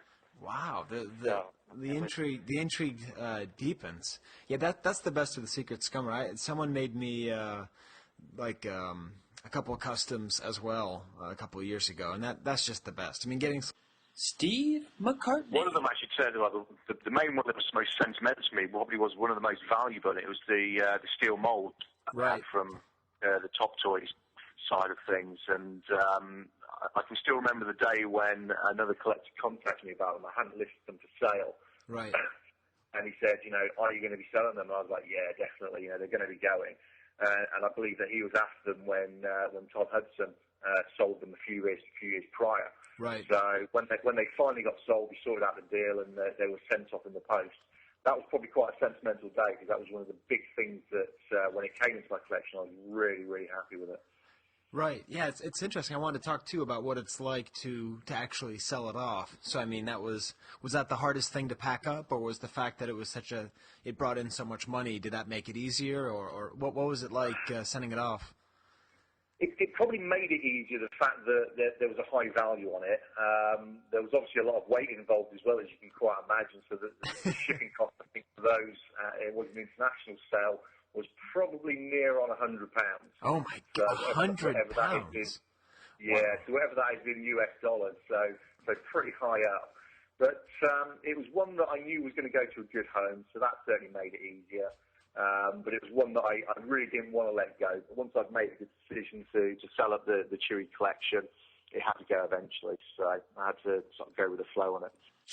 2016 Skye here again, flashing future, and actually on the. So part of the reason I'm doing the special edition of this episode is I'm trying to make it for the collectible of the week for the 12-back page. I'm really trying to give into this whole Facebook thing. But there were no Facebook groups back in 2011, I don't think. So what's cool is that in this last week, these molds have actually been displayed again. These Argentinian Top Toys molds. So the actual molds that they used to make the Chewbacca figures, just the arms and legs. So anyways, that's kind of neat to see it 5 years later still being talked about. Okay, back to the past. Steve Rensi. My favorite piece is the Rumpf California Stein. Oh, nice. I got that when I first started collecting Chewbacca because it's such a famous Chewbacca piece. So that is still one of my number one Chewbacca piece, followed closely by just a loose vintage figure. But well, yeah, that Rumpf, that's a great answer, because that's like, the original Star Wars collectible from Lucas's brain was that. So I'm pretty sure it was also the first Chewbacca item offer, because it was made in '77 before all the figures and stuff started coming out. What's weird though is he's got those I'll put these in the show notes. He's got kind of like rabbit teeth. Buck teeth? Yeah, buck teeth. Rabbit buck teeth. Yeah. It's also amazing how many different variants of glazing you can see on them. Right. Because I actually bought two. I bought one to donate to this year's summer social. So it was the 10th year of the Pennsylvania Star Wars Club. I wanted to have a nice big donation to the prize support table. Right. And the mugs have kind of come down in price, where you can get them for under $40 if you're patient enough. And so I grabbed one, and actually the one I got had a nicer glaze than the original one I bought. So I put the original one on the table and kept the new one I bought. It had a darker glaze on it. Skye. As far as actual collectibles, I would say I'd either say the underoos that Karen got me, and I discussed those with Steve a little bit earlier. It was really sweet of her to my wife to get me underoos. Or I'd say the first carded vintage figure I got, which was AFA 75, back when I didn't know anything about AFA, and I got it from Cloud City Collectibles, AFA 75 12-back, for $325. And I remember thinking, wow, this is the greatest. And I carried it around with me everywhere I went. I took it down to L.A. I lived in Oakland at the time. I took it down to L.A. to show everybody at the party. And they were like, hey, what's this goofy stuff around what's this goofy plastic? And I didn't know that they were sealed, so I kept on trying to crack the plastic open to get the figure out, because I didn't know that, there was an importance to it being sealed. So yeah, ironically, my most sentimental item is probably an AFA graded figure. That's cool. I mean, you got to start somewhere, right? Yeah, exactly. And it was funny. It happens to a lot of people who started post 2002. If you start collecting vintage in the AFA era, a lot of people start off that way, and then they kind of, evolve or move on from there. What is your holy or hairy grail? Derek. I guess if you're maybe depends on how you define a grail piece. Right. If it's a grail piece that it is realistically possible or bordering on impossible, but maybe with a glimmer of hope of being able to acquire, I would say the pair of ESB 48 proofs, right, of which at least one lies with you. So probably, that, which is something that somehow may happen, but for other things that would be difficult, would probably, or I won't imagine having it in my lifetime, would probably be the wax stop on the archive. Steve Macartney. Yeah, there was a couple of items that I knew that were out there, and I know they've ended up in your collection. Oh, good. the power of the Force proof from Chromolin. So some pretty awesome items. I knew that they were obviously going to be sold up at some point, and I think it ended up in a very good collection. So I'm certainly happy with that. But I would have loved to have one of those, just one of them, for a very short space of time. But, they say. Well, maybe potentially rent them, but never sell them.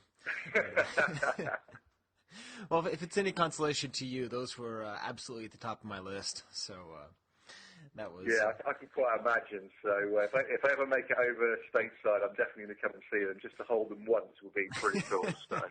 Take a picture of you with them and. Steve Rensi.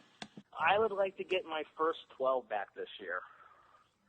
Okay, so just Sometime like by the end of this, my first 12 back. I'm hosting one of the Star Wars meetings in August, and I would like to have a 12 back as my show and tell.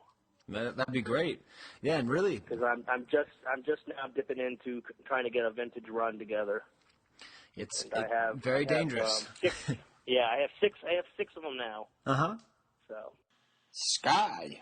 Well, as far as something that I'm searching for, I think of it in like I hate to be a pain, but I think of it in kind of three sets. There's like the original photo art for Chewbacca, which is never going to show up, so that's impossible to find and very unlikely I'd ever get it. Well, it's not that hard to find. I know where it is, but I'll probably never wind up with it.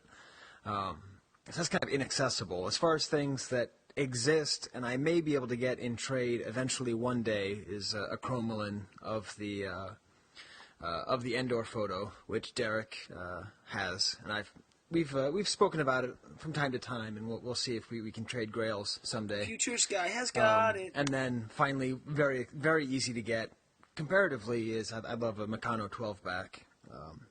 That's Future just Skye always has been, got it. I mean, the first time I saw a picture of that, I saved it to my hard drive and wrote. I think I wrote "My Ferrari" or something stupid on it because that to me, being a French teacher and everything, I love that. But I've gotten a lot more patient with that. I know I'll get one in the next 15 years, and that's fine. Wow, so you don't break into a sweat when you say Meccano anymore? No, I don't. All right, so if you stopped, why did you stop? Uncle Gundy. It's somehow listening and will get news of this. Yes, it's because of Todd and Skye. Yeah.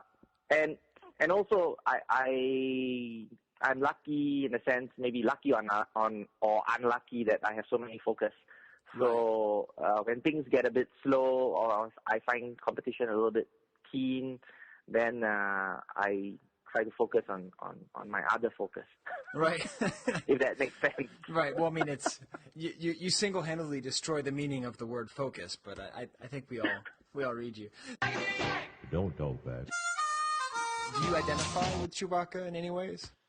Steve Macartney. Yeah, I think it comes down to the loyalty side of things. I've got some great friends over here in the UK, and I've actually got some really good friends out in the States that are British, and it's quite a small friends group, but we're all very loyal to each other, and you really know where you stand with people. So for me, it's probably that side, just that whole loyalty side of Chewbacca to Han Solo.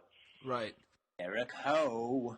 I don't identify with him personally. Right. I'm Asian. I'm short. Skye. Yeah, I think I do. I mean, obviously with the origin of my collecting being that I felt like a sidekick, I think I do. I mean, it's we discussed this a little bit earlier on the Chive cast. Steve and I did about how I've sort of come to look more like Chewbacca over time. Sort of unintentional on my part, but I mean, I definitely think, I like to think of myself as someone that's very loyal, and I think that's something that's popped up a lot. Is people who feel that they're loyal tend to gravitate towards Chewbacca. So, what was your favorite Chewie moment in the trilogy? Brad Portnoy. I guess I have to say, outside the trilogy, would be when he finally gets his medal. Okay. With the MTV Awards, when they actually realize, you know what, he was there too, and he deserves it. Steve Macartney. And do you have a favorite moment from the trilogy of Chewbacca? Yeah, no.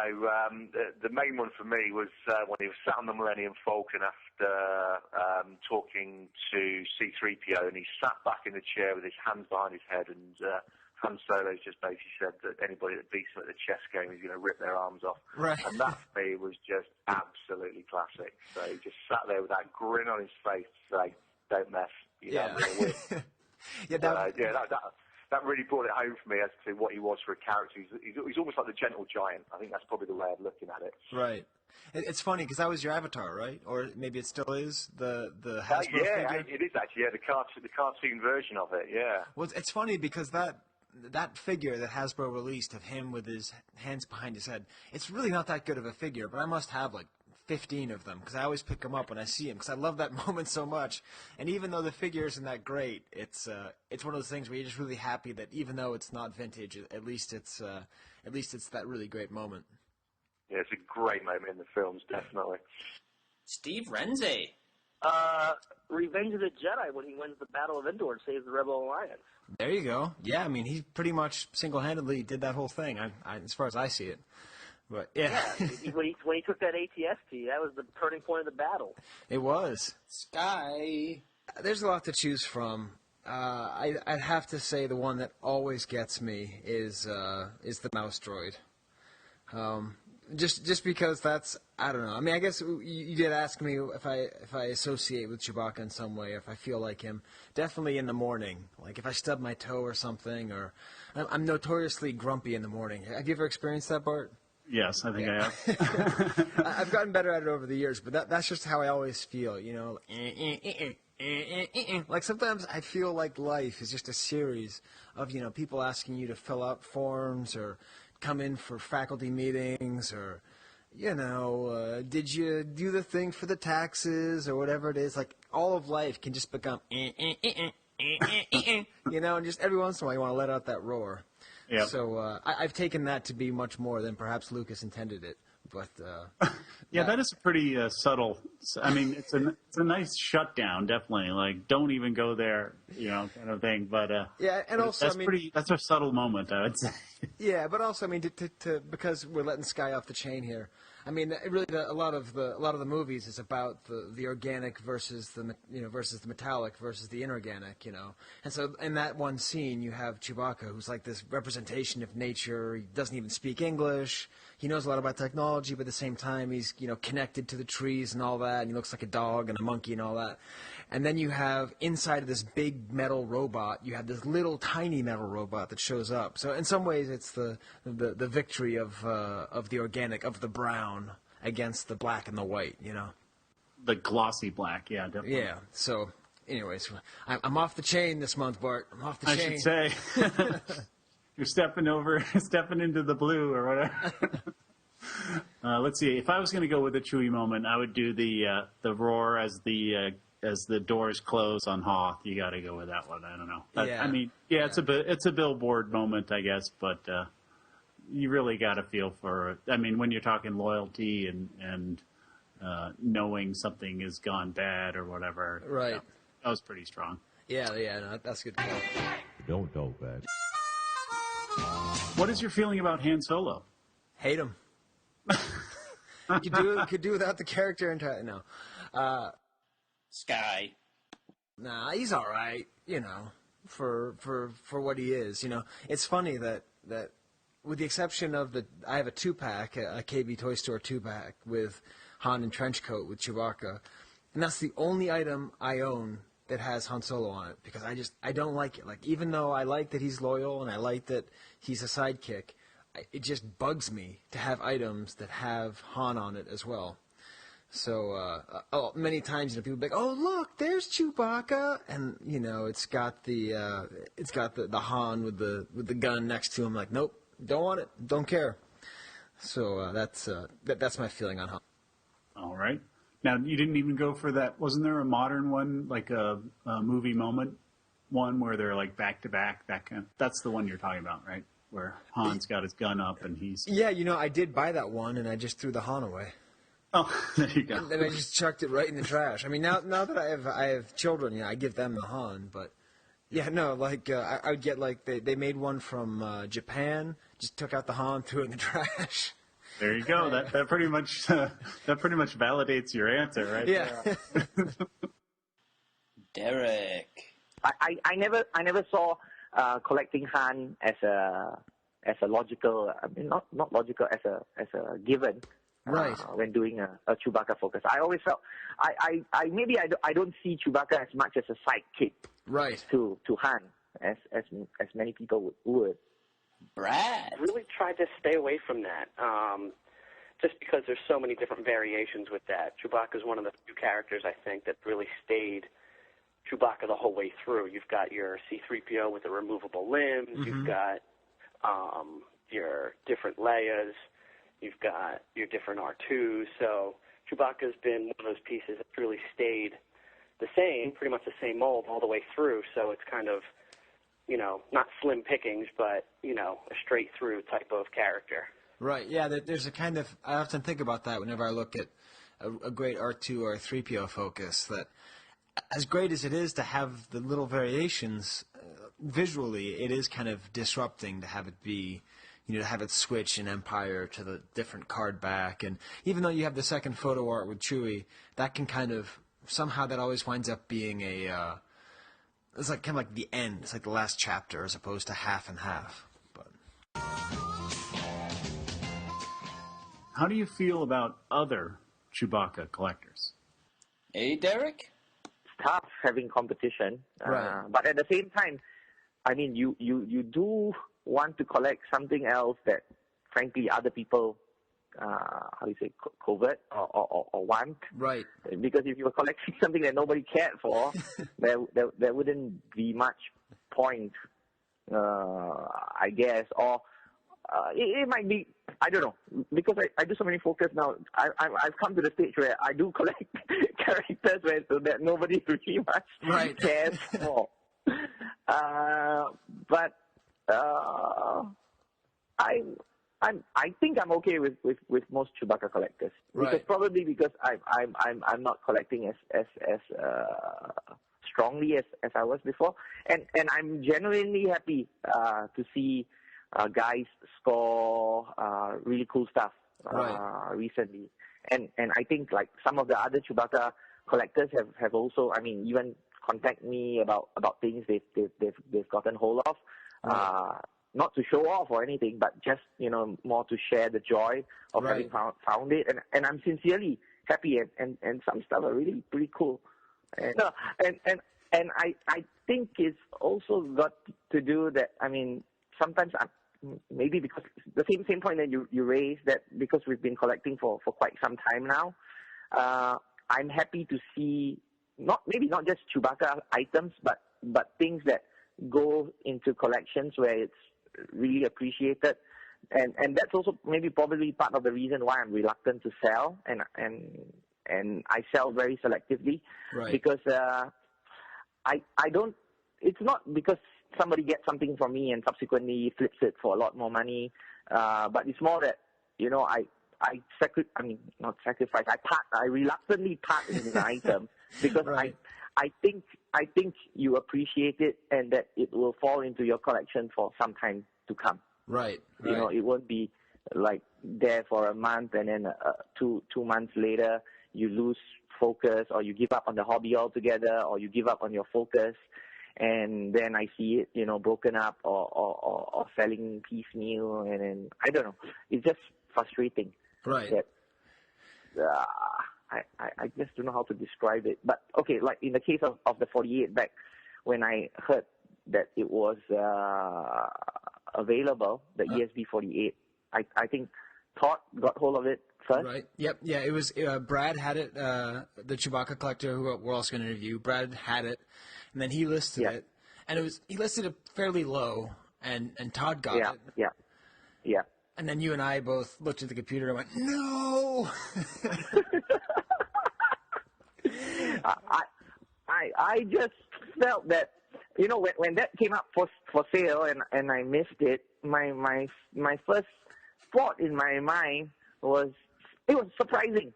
It was funny and it was surprising. My first thought was that I hope it went to a Chewbacca collector. Right. It doesn't kind of make sense because if it went to a Chewbacca collector, it means that I'll probably have a horrid time trying to subsequently get hold of it, if I ever do. But somehow, if you missed on I missed on a good deal. I just hope that, it goes somewhere else where it's appreciated. I don't know. It's a conflicting feeling, like you said. Right. But so that's why I think I immediately contacted you and Todd, I guess. Right. To find out, did you guys get it? And okay, if you get it, fine. Right. That's good. And it was like, damn you all for getting it so cheap. Brad? Meeting people, I think that was the best part of it, really. Right. Meeting people, knowing that, I guess you could call it competition, but really wasn't competition at that point. It was more of a friendly who's got what. And Skye.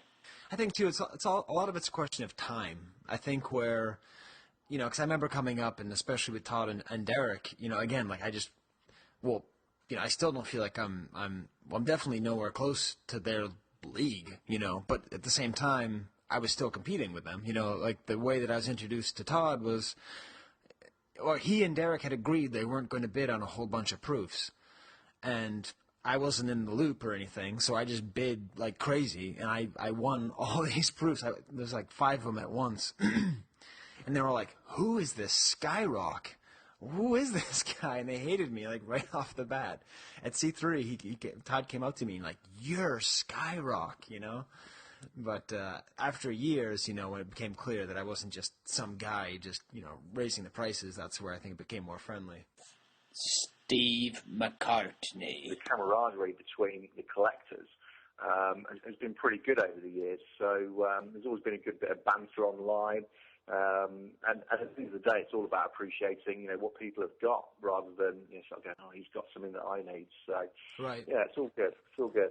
Yeah, that's a nice way of putting it. I know it's really funny because when someone else comes along, and I mean, for a long time I was the new guy collecting Chewbacca, at least vintage Chewbacca on the block, and I remember it's always kind of like, hey, cool, good to see you, get away. Hey, it's nice to see you, get away. I like you. Hey, let's hang out. Like it's at the same time as it's getting closer, it's also pushing away. But Steve Rensi. How do you feel about other Chewbacca collectors? Do you feel like they've been helpful or jealous? You've been more than helpful to me, first of all. Oh, well, good. I want to thank you from the bottom of my heart. First of all, I'm honored to be on this podcast. I appreciate being, even considered someone to be interviewed as a Chewbacca collector up in that echelon of, other people. But your Museum website was very instrumental and helped me start off the list back in the day with your vintage and modern sections. Oh, awesome. And then I owe you a big thanks at C5 the room sales. You let me grab that Millennium minted coin proof that I've been looking for years. Oh, right. First dibs on, yeah. Oh, yeah, that's right. Come and ask your permission if I was allowed to have it. I didn't want to take it from you, but, it was something I was looking for a long time. So, yeah, I owe you a big thanks. But mostly go ahead. Oh, no, it's funny because I still feel like I'm totally new because there's Derek and there's Todd Hudson. So I always feel like I have to ask someone else if I can buy something. So it was funny to have someone come up and be like, hey, is this cool? I don't want to poach it from you. It's like, yeah, of course it's cool. Yeah. The running joke at C5 was I was going to get a shirt that says Andy Loney vouches for my character and wear it at the room sales. Because I tend to drop his name sometimes to Right. Well, sometimes you have to. I mean, I think it was C3. That was the first one I went to, and John Alvarez knew who I was, and no one else did. So I was always kind of like, hey, yeah, I was just talking to John Alvarez. Anyways, how you doing, guys? Most of my interactions with other Chewbacca collectors have been Brad, and we've had our ups and downs. When I first started, I was kind of I was at times and even more as a competitor. Right. Someone to compare notes and all that, and there's times I took some unnecessary jabs at him, saying I'm the best Chewbacca collector in PA and all that. And, oh wow. I've been unfair to Brad. He's a good guy. He's helped me out a lot. In fact, last fall he sold me a Revenge of the Jedi proof card. Oh, nice. For an amazing price. So I owe Brad a lot more. I give him grief a lot, but he's a good character and a good guy, and I'm glad I met him. He's following your footsteps and got me involved in the Loose Chewy Army. Oh, man. Yeah, that was funny because my goal was to just do that forever and just keep on growing. I finally hit 400, and I was just like, I got nowhere to display these. And then when he said he was getting back into it, I was like, oh, geez, maybe I I should. think he said he's up to 125 now. Yeah, well, it's amazingly addictive once you get it. I think my brother called them the Tootsie Rolls. When you get enough of them. I want to get like 84, and then I'll just keep them in. I bought a vintage World War II ammo can, and I keep them all in there. Ah, excellent. You should definitely. Now that's something which I haven't been updating the museum very much lately. Hopefully, I'll have time in the next decade. But that would definitely make it somewhere. That'd be excellent to have because that was the original. That's how it all started for me. I had the vintage bandolier strap, and I thought, how funny would it be if they were all Chewbacca? And so after I got 8, I'm like, maybe I should just get 100 more. All right. So what is your feeling about the holiday special? Now, there's some Wookiee entertainment. Yeah. Now, I didn't ask this of anyone else because it didn't seem like a fair question. But I'm gonna allow it to be asked of me because I'm off the chain. I think the holiday special deserves more credit than it gets. I think it's a brave piece of television art. And thus, I didn't say it's a good piece of television art, but it's brave. If you watch it, Bart, it's like 15 minutes of nonverbal giant monkey dogs talking to each other in growls. There's no subtitles. There's no explanation. It's just, you know? And and I like that it emphasizes this other aspect of Chewbacca. Again, you talk about how do I relate to the character. Well, it turns out he's a family man. No, not that good of a family man if he spends all of his life with the space pirate, basically selling space drugs. But still, I like that aspect of seeing the family, and really it made Chewbacca a lot more of the star of the whole series, if that had worked, right? If that had been something that they weren't ashamed of. If it had been any good at all, in fact. I think it would have really changed the way people perceive Chewbacca, because it would be really exciting to see his family and really fleshed out, and you don't really get to see that anywhere else. So I'm for the holiday special, and I'm for the Wookiee storybook. That's an area that I appreciate. Thanks to everybody who participated in the interview. Let's get back to your regularly scheduled Chive Cast.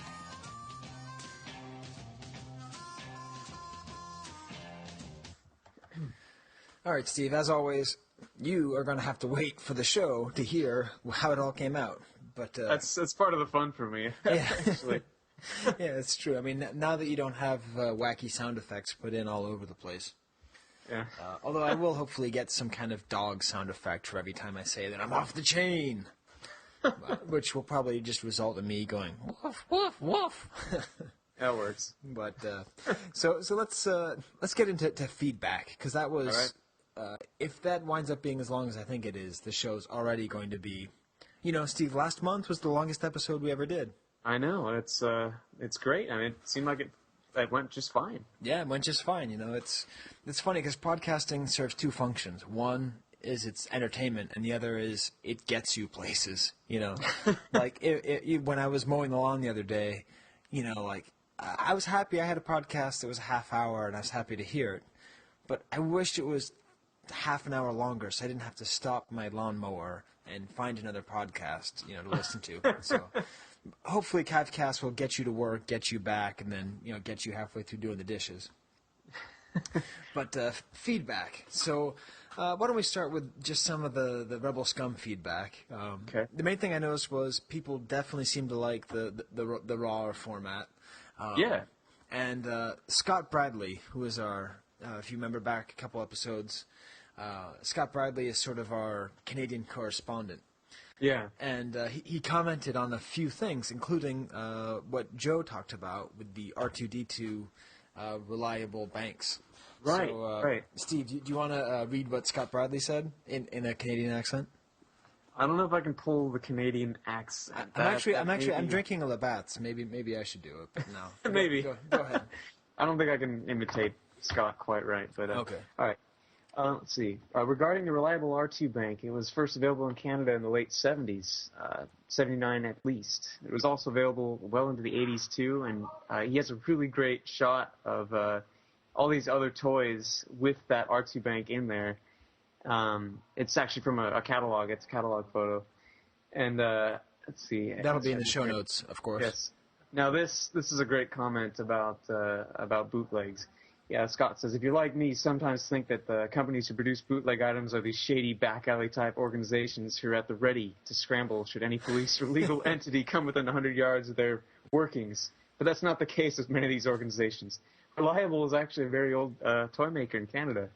They've been around since the 1920s. Wow, that's pretty great. And we're the first to use injection molding production techniques and rotocasting in Canada. They are known mainly for their plastic dolls. As a side note, one of the brothers whose family founded Reliable also went on to establish Regal Toy, the company responsible for creating the plush Chewbacca. There we go. The Chewbacca hand puppet and the plush Jawa in Canada. So it's... Well, let me jump in on that. So if you don't know too much about those are some of the rarest Chewbacca items out there. I don't own them because... Well, one of them is this enormous plush Chewbacca. I mean, it's like, 5 feet tall. It's huge. I've never had any space to display it. I mean, it could ride my new riding lawnmower. It wouldn't look bad. And it was like a store display. And then there's a Chewbacca hand puppet that they made. And, both of those always go in the 4 figures, and I've just never been able to pull the trigger. But that's so it's really neat that this kind of weird, funky bank is made by this really long-standing company. Yeah, long-standing company. That's awesome. And also, he mentioned that the image of the R2D2 bank that I have in the show notes is from his website. Yeah. Yeah, sorry about that.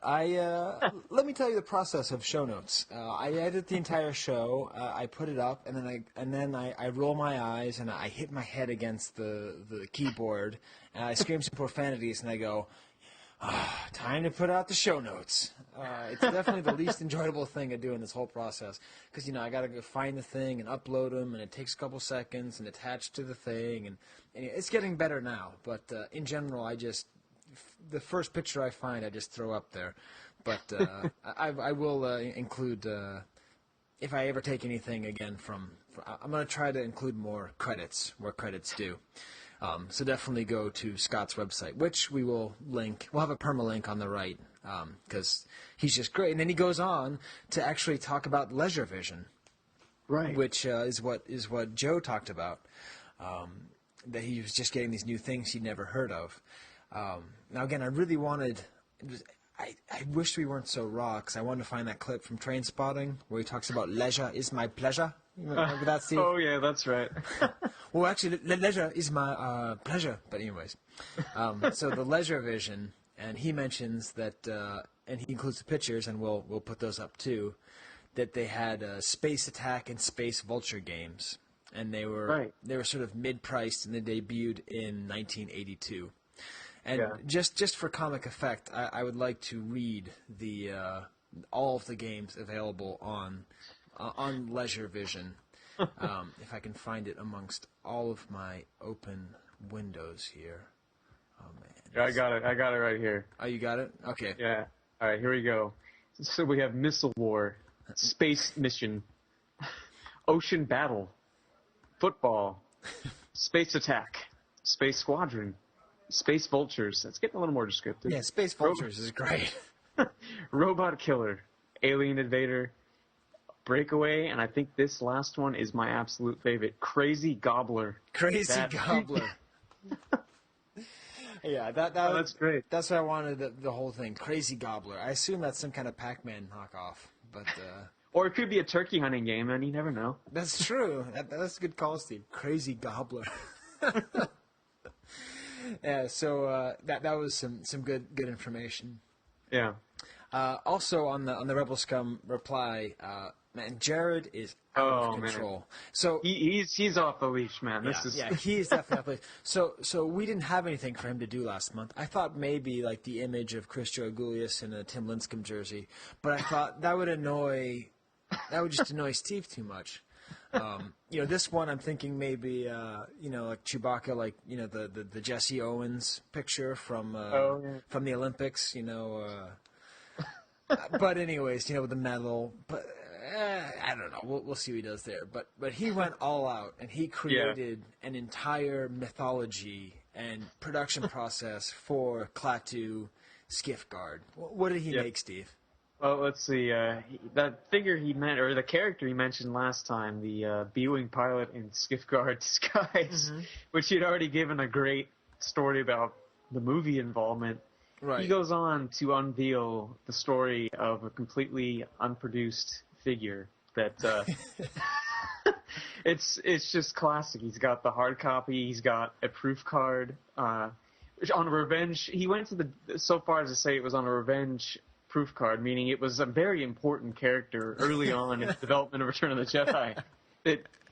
It's just awesome, and he's got a 2-pack on there, and lastly a Power of the Force proof, which just shows that this unknown character was actually one of the most important yet forgotten figures in the line. And I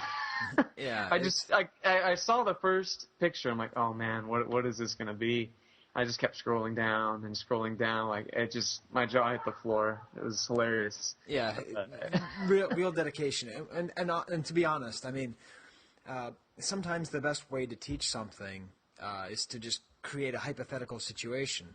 And that's really what he did. He created this hypothetical situation of a figure that never existed and was never even thought about. Right. And he went through the whole process. So in a way, it's like a way of understanding, all the different things that could have existed if the B-wing pilot. I love the 2-pack next to the Luke Jedi. Yeah. I don't know if you Scene mentioned accurate. that. Yeah, scene accurate. Yeah. And then the POTF proof. So I don't know if we're ever making shirts again or wait, did we ever make shirts in the first place? No, we just made Chive cast? Yeah, no, we just made the pins. Yeah. That's right. Also, we're gonna start giving those away soon too. But if we ever do make a shirt, that may have to make it on there because B-wing pilot skiff card disguise. That's great. So we didn't get any calls to our phone line, Steve. Do you remember the phone number? That was the Pocket Wampa. That's right. POKUTWAMPA. Pocket Wampa. Yeah. That's right. Pocket Wampa. But I guess the debate didn't stir up too much interest. We did get one person who commented about retro, and it was. Steve, how raw am I getting here? Did I not include his name here? Uh oh. This is getting too raw. Too raw, Steve. Anyways, I'll get his name here in a second. Steve, why don't you read it? I've had some thoughts about your debate over bootleg versus repro. Okay, 1 second. There we go. Okay. I have some thoughts about your debate over bootleg versus repo. My thoughts as to why bootlegs are accepted is because bootlegs are not meant to deceive anyone. Everyone can tell pretty much just by looking at them that they're not originals. They're made in poor quality, wrong colors, and have wrong accessories, if any at all. They're not easily confused with or passed off as vintage. This being the case, they're more accepted in the hobby. Reproduction items were made at first as a cheap way to give a figure its missing weapon. Eventually, people began to take advantage of this and passed the repos off as originals. People are purposefully trying to make repos as a close match to vintage as possible. As we all know, this leads to scams, people being deceived, and causing damaging effects of the hobby. That, to me, is why bootleg is acceptable and repro is not. Great. So that was by Derek. Derek Webster. Okay. I assume he has no relationship to Emmanuel Lewis. But anyways, yes. So that was his question, and not his question, but that was his comment. And I think that pretty much sums it up. Maybe that's why people didn't say it. That really it's just, do you intend to deceive or do you not intend to deceive? Right. So anyways, that was some more of the comments. We're getting more emails in to chivecast@gmail.com. So that's positive. I know I liked another thing too. This was from Martin Thurn, who's a famous Star Wars collector out of the DC area, and he said he's a month behind. And guys, if you're a month behind, feel free to email us. We got time is on our side. Okay, I mean not only can we bring up 1688 moralists, but we can also talk about the first episode. We can talk about 1977. We can talk about 2011. So he gives the full background on the postage stamps that we mentioned. So if you remember, a couple weeks ago, I was at the fireworks factory of Aaron in Buffalo. Right. He had this great set of Star Wars postage stamps, and he said they were published by H.E. Harris back in '78. They were not real postage stamps. He said that the $14.95 kit, which seems pretty expensive, the $14.95 kit came with 24 Star Wars gummed perforated stickers and a small collection of real foreign stamps with space and science themes. It also included subscription information to enroll in sort of a Stamp of the Month club that included more Star Wars stickers and no doubt sucked the wallet of countless Star Wars parents for months, if not years in many cases. Love the show. So, that's interesting. Yeah, that's neat. I mean, that must be a whole area of collecting, like these other. There must be a lot of paperwork and kind of things you could get with that whole subscription service and with the stamps. Yeah. Right. Cool. Yeah, that was great. Got another great, and this is something that we totally encourage, Steve. If there's something out there that you just want to talk about, right? Because I mean, absolutely. Because I listen to tons of podcasts, like if you listen to the baseball podcast, someone will just say, "Hey, how come you're not talking enough about Jason Bartlett?" And then you talk about the guy, and then that's that. So someone says, "Is there any love out there for the original Kenner Star Wars electric toothbrush?"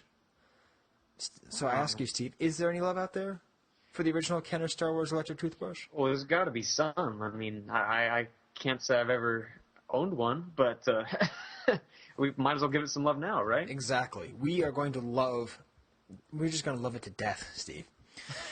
So this is from Jason Latroll, and he says, it was the first Star Wars item I ever owned, and I believe I got it back in '78. My mom threw it out in 1980, so a couple of years ago I purchased a carded one. See attached photos. My question, perhaps you could put out there, did Kenner issue this item before or after the first Star Wars action figures hit the shelf? Steve, I got no idea. I got nothing. Did you say 1 second, or did you say what's that? I said 1 second. I was just catching on it. No, I don't know either, man. It's a good question. Would you rather have a toothbrush first or the figure? I mean, if I was a kid, I think I'd hope that the figures were out first, but as we know, most of the time it wasn't the case. Yeah, I'm going to assume that that's not the case. I'm going to assume that because if you look at the toothbrush, I think it's not too specific, right? It's just right. You can just kind of attach the Star Wars imagery to it, right? Right. So it's not something they had to make the prototypes for and do it. So I'm just going to assume that was not the case. Because, again, I didn't send you a picture of the front, but it's just got kind of stickers on it. Well, it does look kind of like a lightsaber. Oh, actually, the front's beautiful, too. But it really is the back that I wanted to mention. Oh, yeah. As far as the Chewbacca month goes. So, Steve, can you read the text clear enough? Sure, yeah. Okay, so I will be playing the parts of Chewbacca and R2-D2, and in your effeminate voice, you will be C-3PO. Oh man! All right. Okay, first of all, we'll set the theater of the mind here. We're in what appears to be a spaceship. We have R2-D2 with a very humanistic arm brushing. Yeah. What is with that?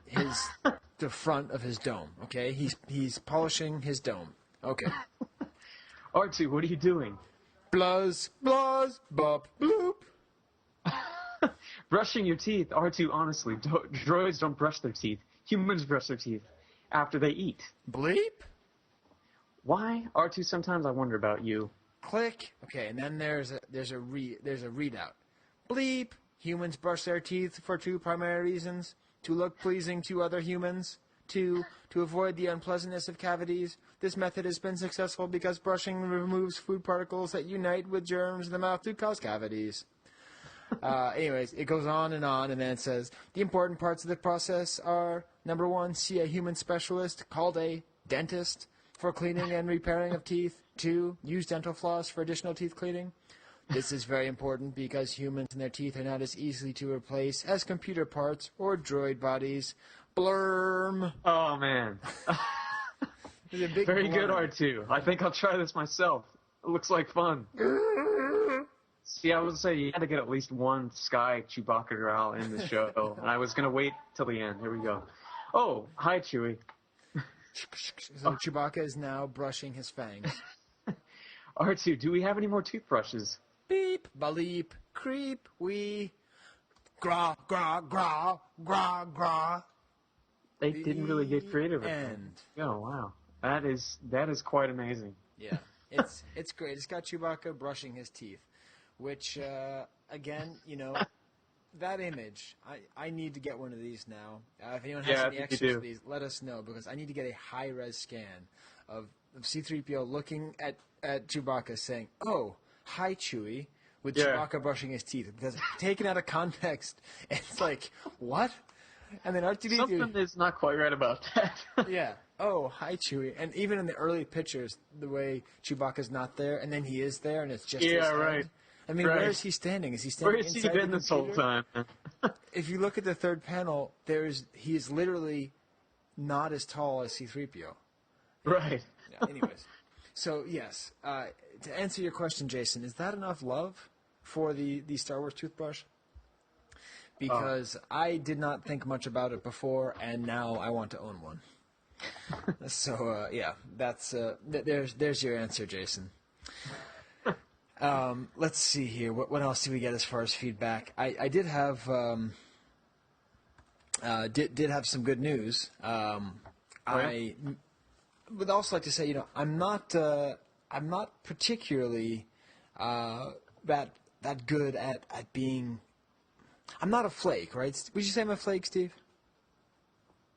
I wouldn't say flake, no. Ah, burn. No. Wow. Did you hear that pause, audience? I wouldn't say flake, no. But I can be tough to be in a communication relationship with. There we go. Communication breakdowns. Yes, communication breakdowns tend to happen. It's not that, I will always come through, but you may have to bother me more than you wish you would. But after promising to send off that figure last month, I actually did it. Oh, wow. Good man. Can you believe that?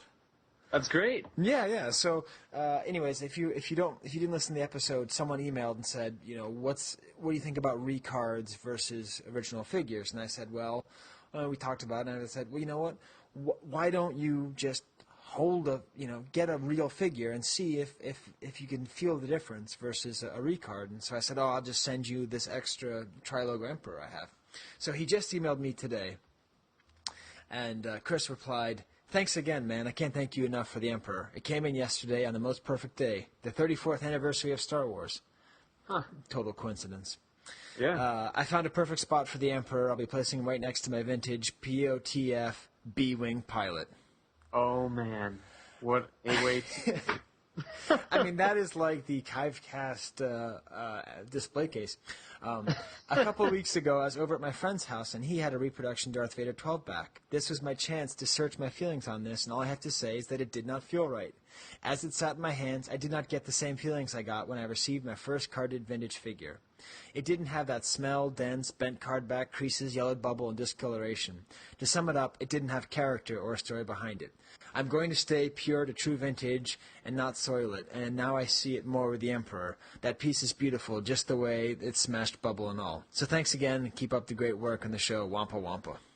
Man, that's awesome. Yeah, that's actually so raw. Steve, that's the first time I read the email. I had no idea where it was going. But I got goosebumps, It's I consider that experiment to be a success. So yeah.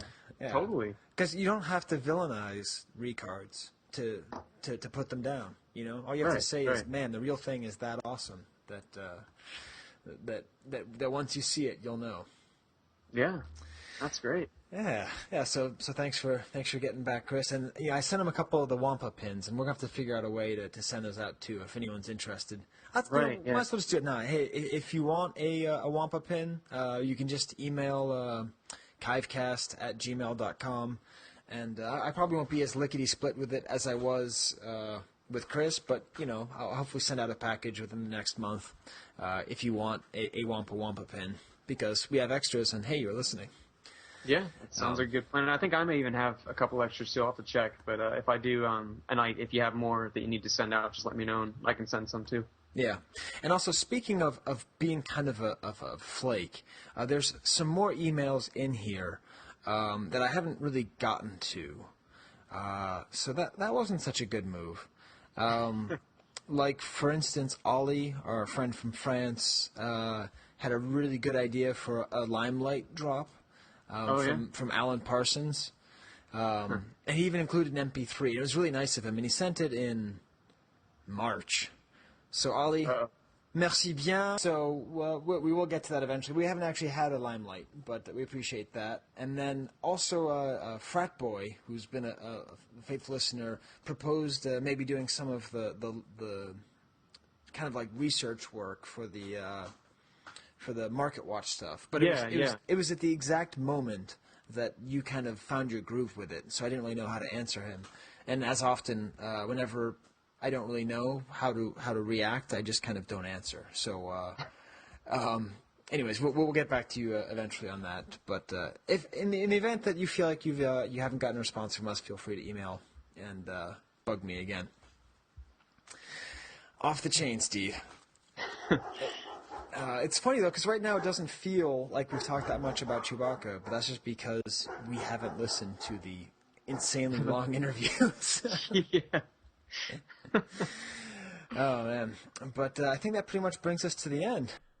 Oh, but Skye, the episode is not over. Get ready for your Rontos. It's the special edition moment with Skye. So let's see. Steve and I recorded that episode back in 2011, and since then a lot has changed, Space Freaks. Those of you who've been listening the whole time saw the dissolution of my marriage and the growth of Steve's wedding and all that, and his lady friend. But you don't care about that. What you care about is the way that the hobby has changed. So for that, I want to talk about a few things that were mentioned there, okay? One was the 48 back proof that Derek kept on mentioning that he really wanted. It's a one-of-a-kind, offerless Empire Strikes Back proof. A couple years after that interview, I would actually trade a one-of-a-kind display arena proof, that 48 back, plus a 65 back one-of-a-kind low-grade proof, for the chromalin of the second photo art that I was telling him was the thing I wanted the most. So it's pretty neat if you look at the continuum of collecting. Derek and I both had a most wanted item that was in each other's collections, and we ended up with them. Just a little bit after this episode in 2011, Steve and I came up with the joke of, "It's not for sale, Francis," pairing together the great Pee Wee Herman line with the idea that you can't always get what you want with money. And this trade was proof of that. That time and connections are more important than money. But the main thing that changed, really, and the thing that is the impetus of this, is that back in 2011, one second, let me just have a sip of my coffee. Bam! Back in 2011, Rebel Scum still pretty much ruled. Facebook was just sort of a little thing at the edge of our periphery. It wasn't really the thing. And now, of course, it is the thing. It is the place where most of the conversations are happening. And in fact, the reason that I'm making this video now... Wait a minute. Did I say video? Well, this is usually a podcast. But I've also decided to put all of our enhanced podcasts onto YouTube because that's becoming just as popular as any other delivery device for podcasts. So that's another development that you're seeing. But I made this YouTube because of just a random website that popped up that was about collecting Star Wars 12 backs and early vintage figures. And that group has now grown to have over 6,000 members. And this week, they do a thing called a collectible of the week. And this week, there just happened to be Chewbacca as the collectible of the week. So I thought, well, I don't want to show pictures of all my stuff all the time because it gets kind of boring. So I thought I'll do a different video every week. And this is actually partly inspired by a whole different thing that I did, which goes around YouTube, in which I started doing something called Facebook Live, where you just film yourself and start talking. And that was for a different Facebook group, Jabba's Court. So I did one of those, and I realized, hey, that's pretty cool, doing this kind of video work. And it's kind of super millennial and kind of like part of me hates it, and I don't want to do it. But then I just did it because, I don't know, I'm trying to get along, you know? And that's another big change, is that Steve and I are actually trying to embrace new technology instead of just being grumps who just watch the hobby pass us by. Because if time and connections are more important than money, you can't just cut off your connections to all new people. So I thought I would make a video to try to bring in some of those folks to see, oh my goodness, let's listen to the history of the show. I mean, in the show I even mentioned that we're the best vintage Star Wars podcast, but at that point there were no others. Now there's a few others. So it's kind of funny that we ended up, it sounds like we're being super arrogant, but really it was just kind of a funny joke about how we're the only ones doing it.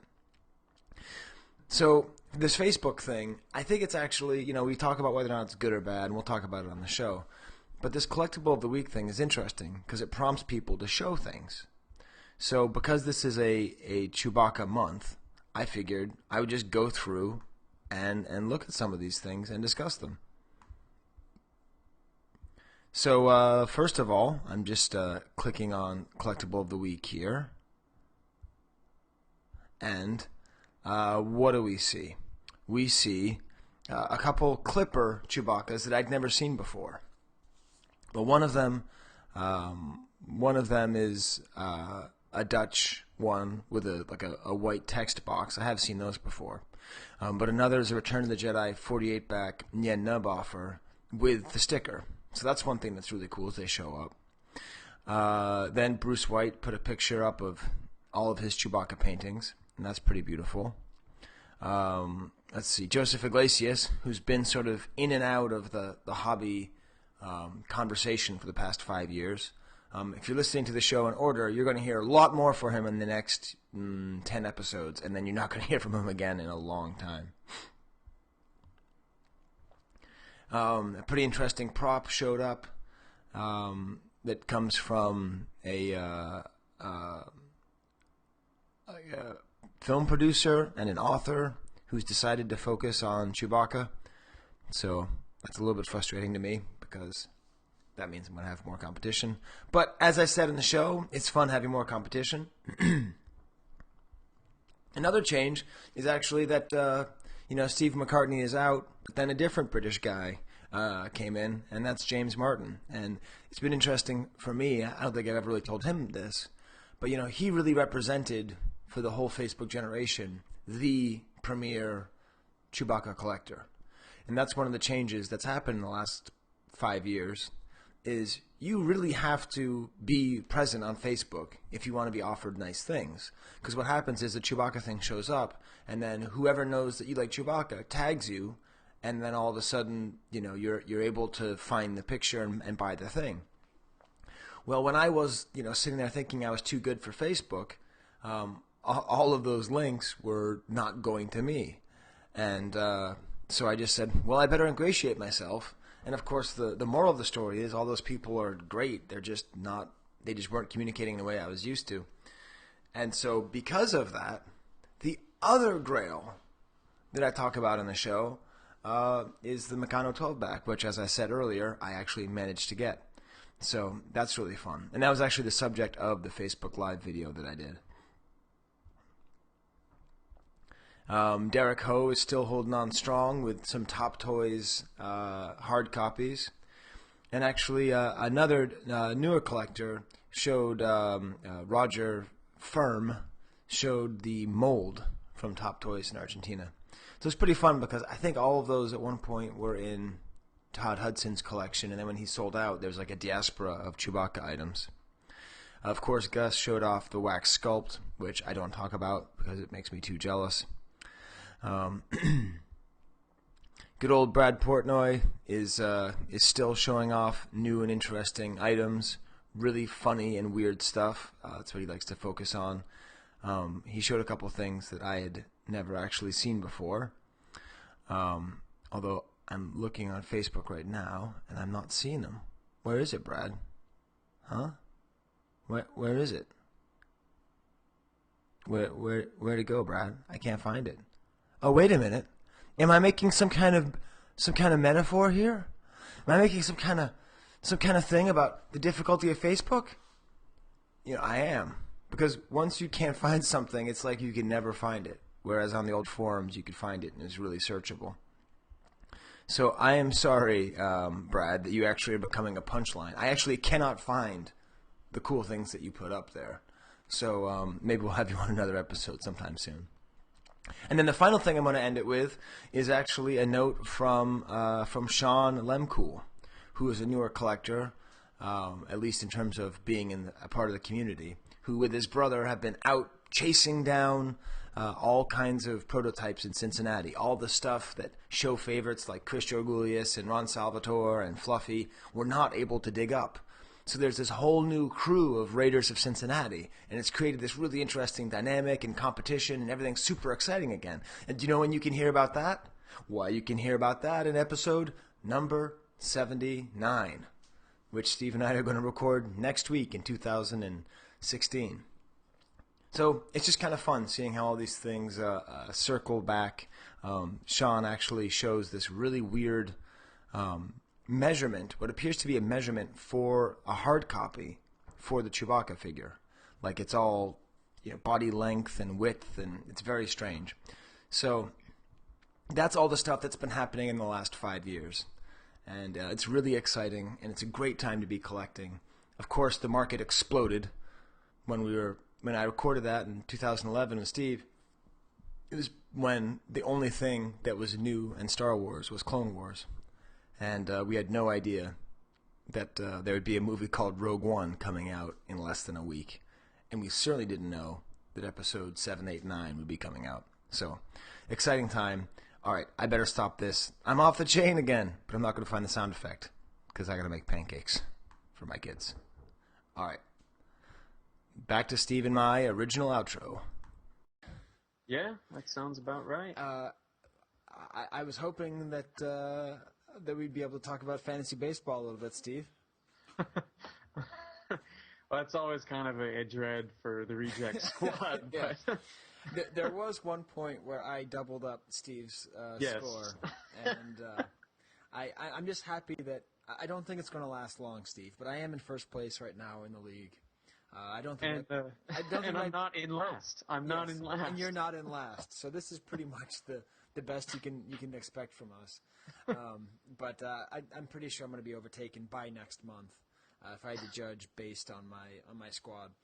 But anyways, it's going well. And the thing is, I think actually opening it up to a lot of the listeners made it a lot more competitive. Because I tell you, like the last couple of years, it's pretty easy to pick people up off of waiver wires, but people are really listening.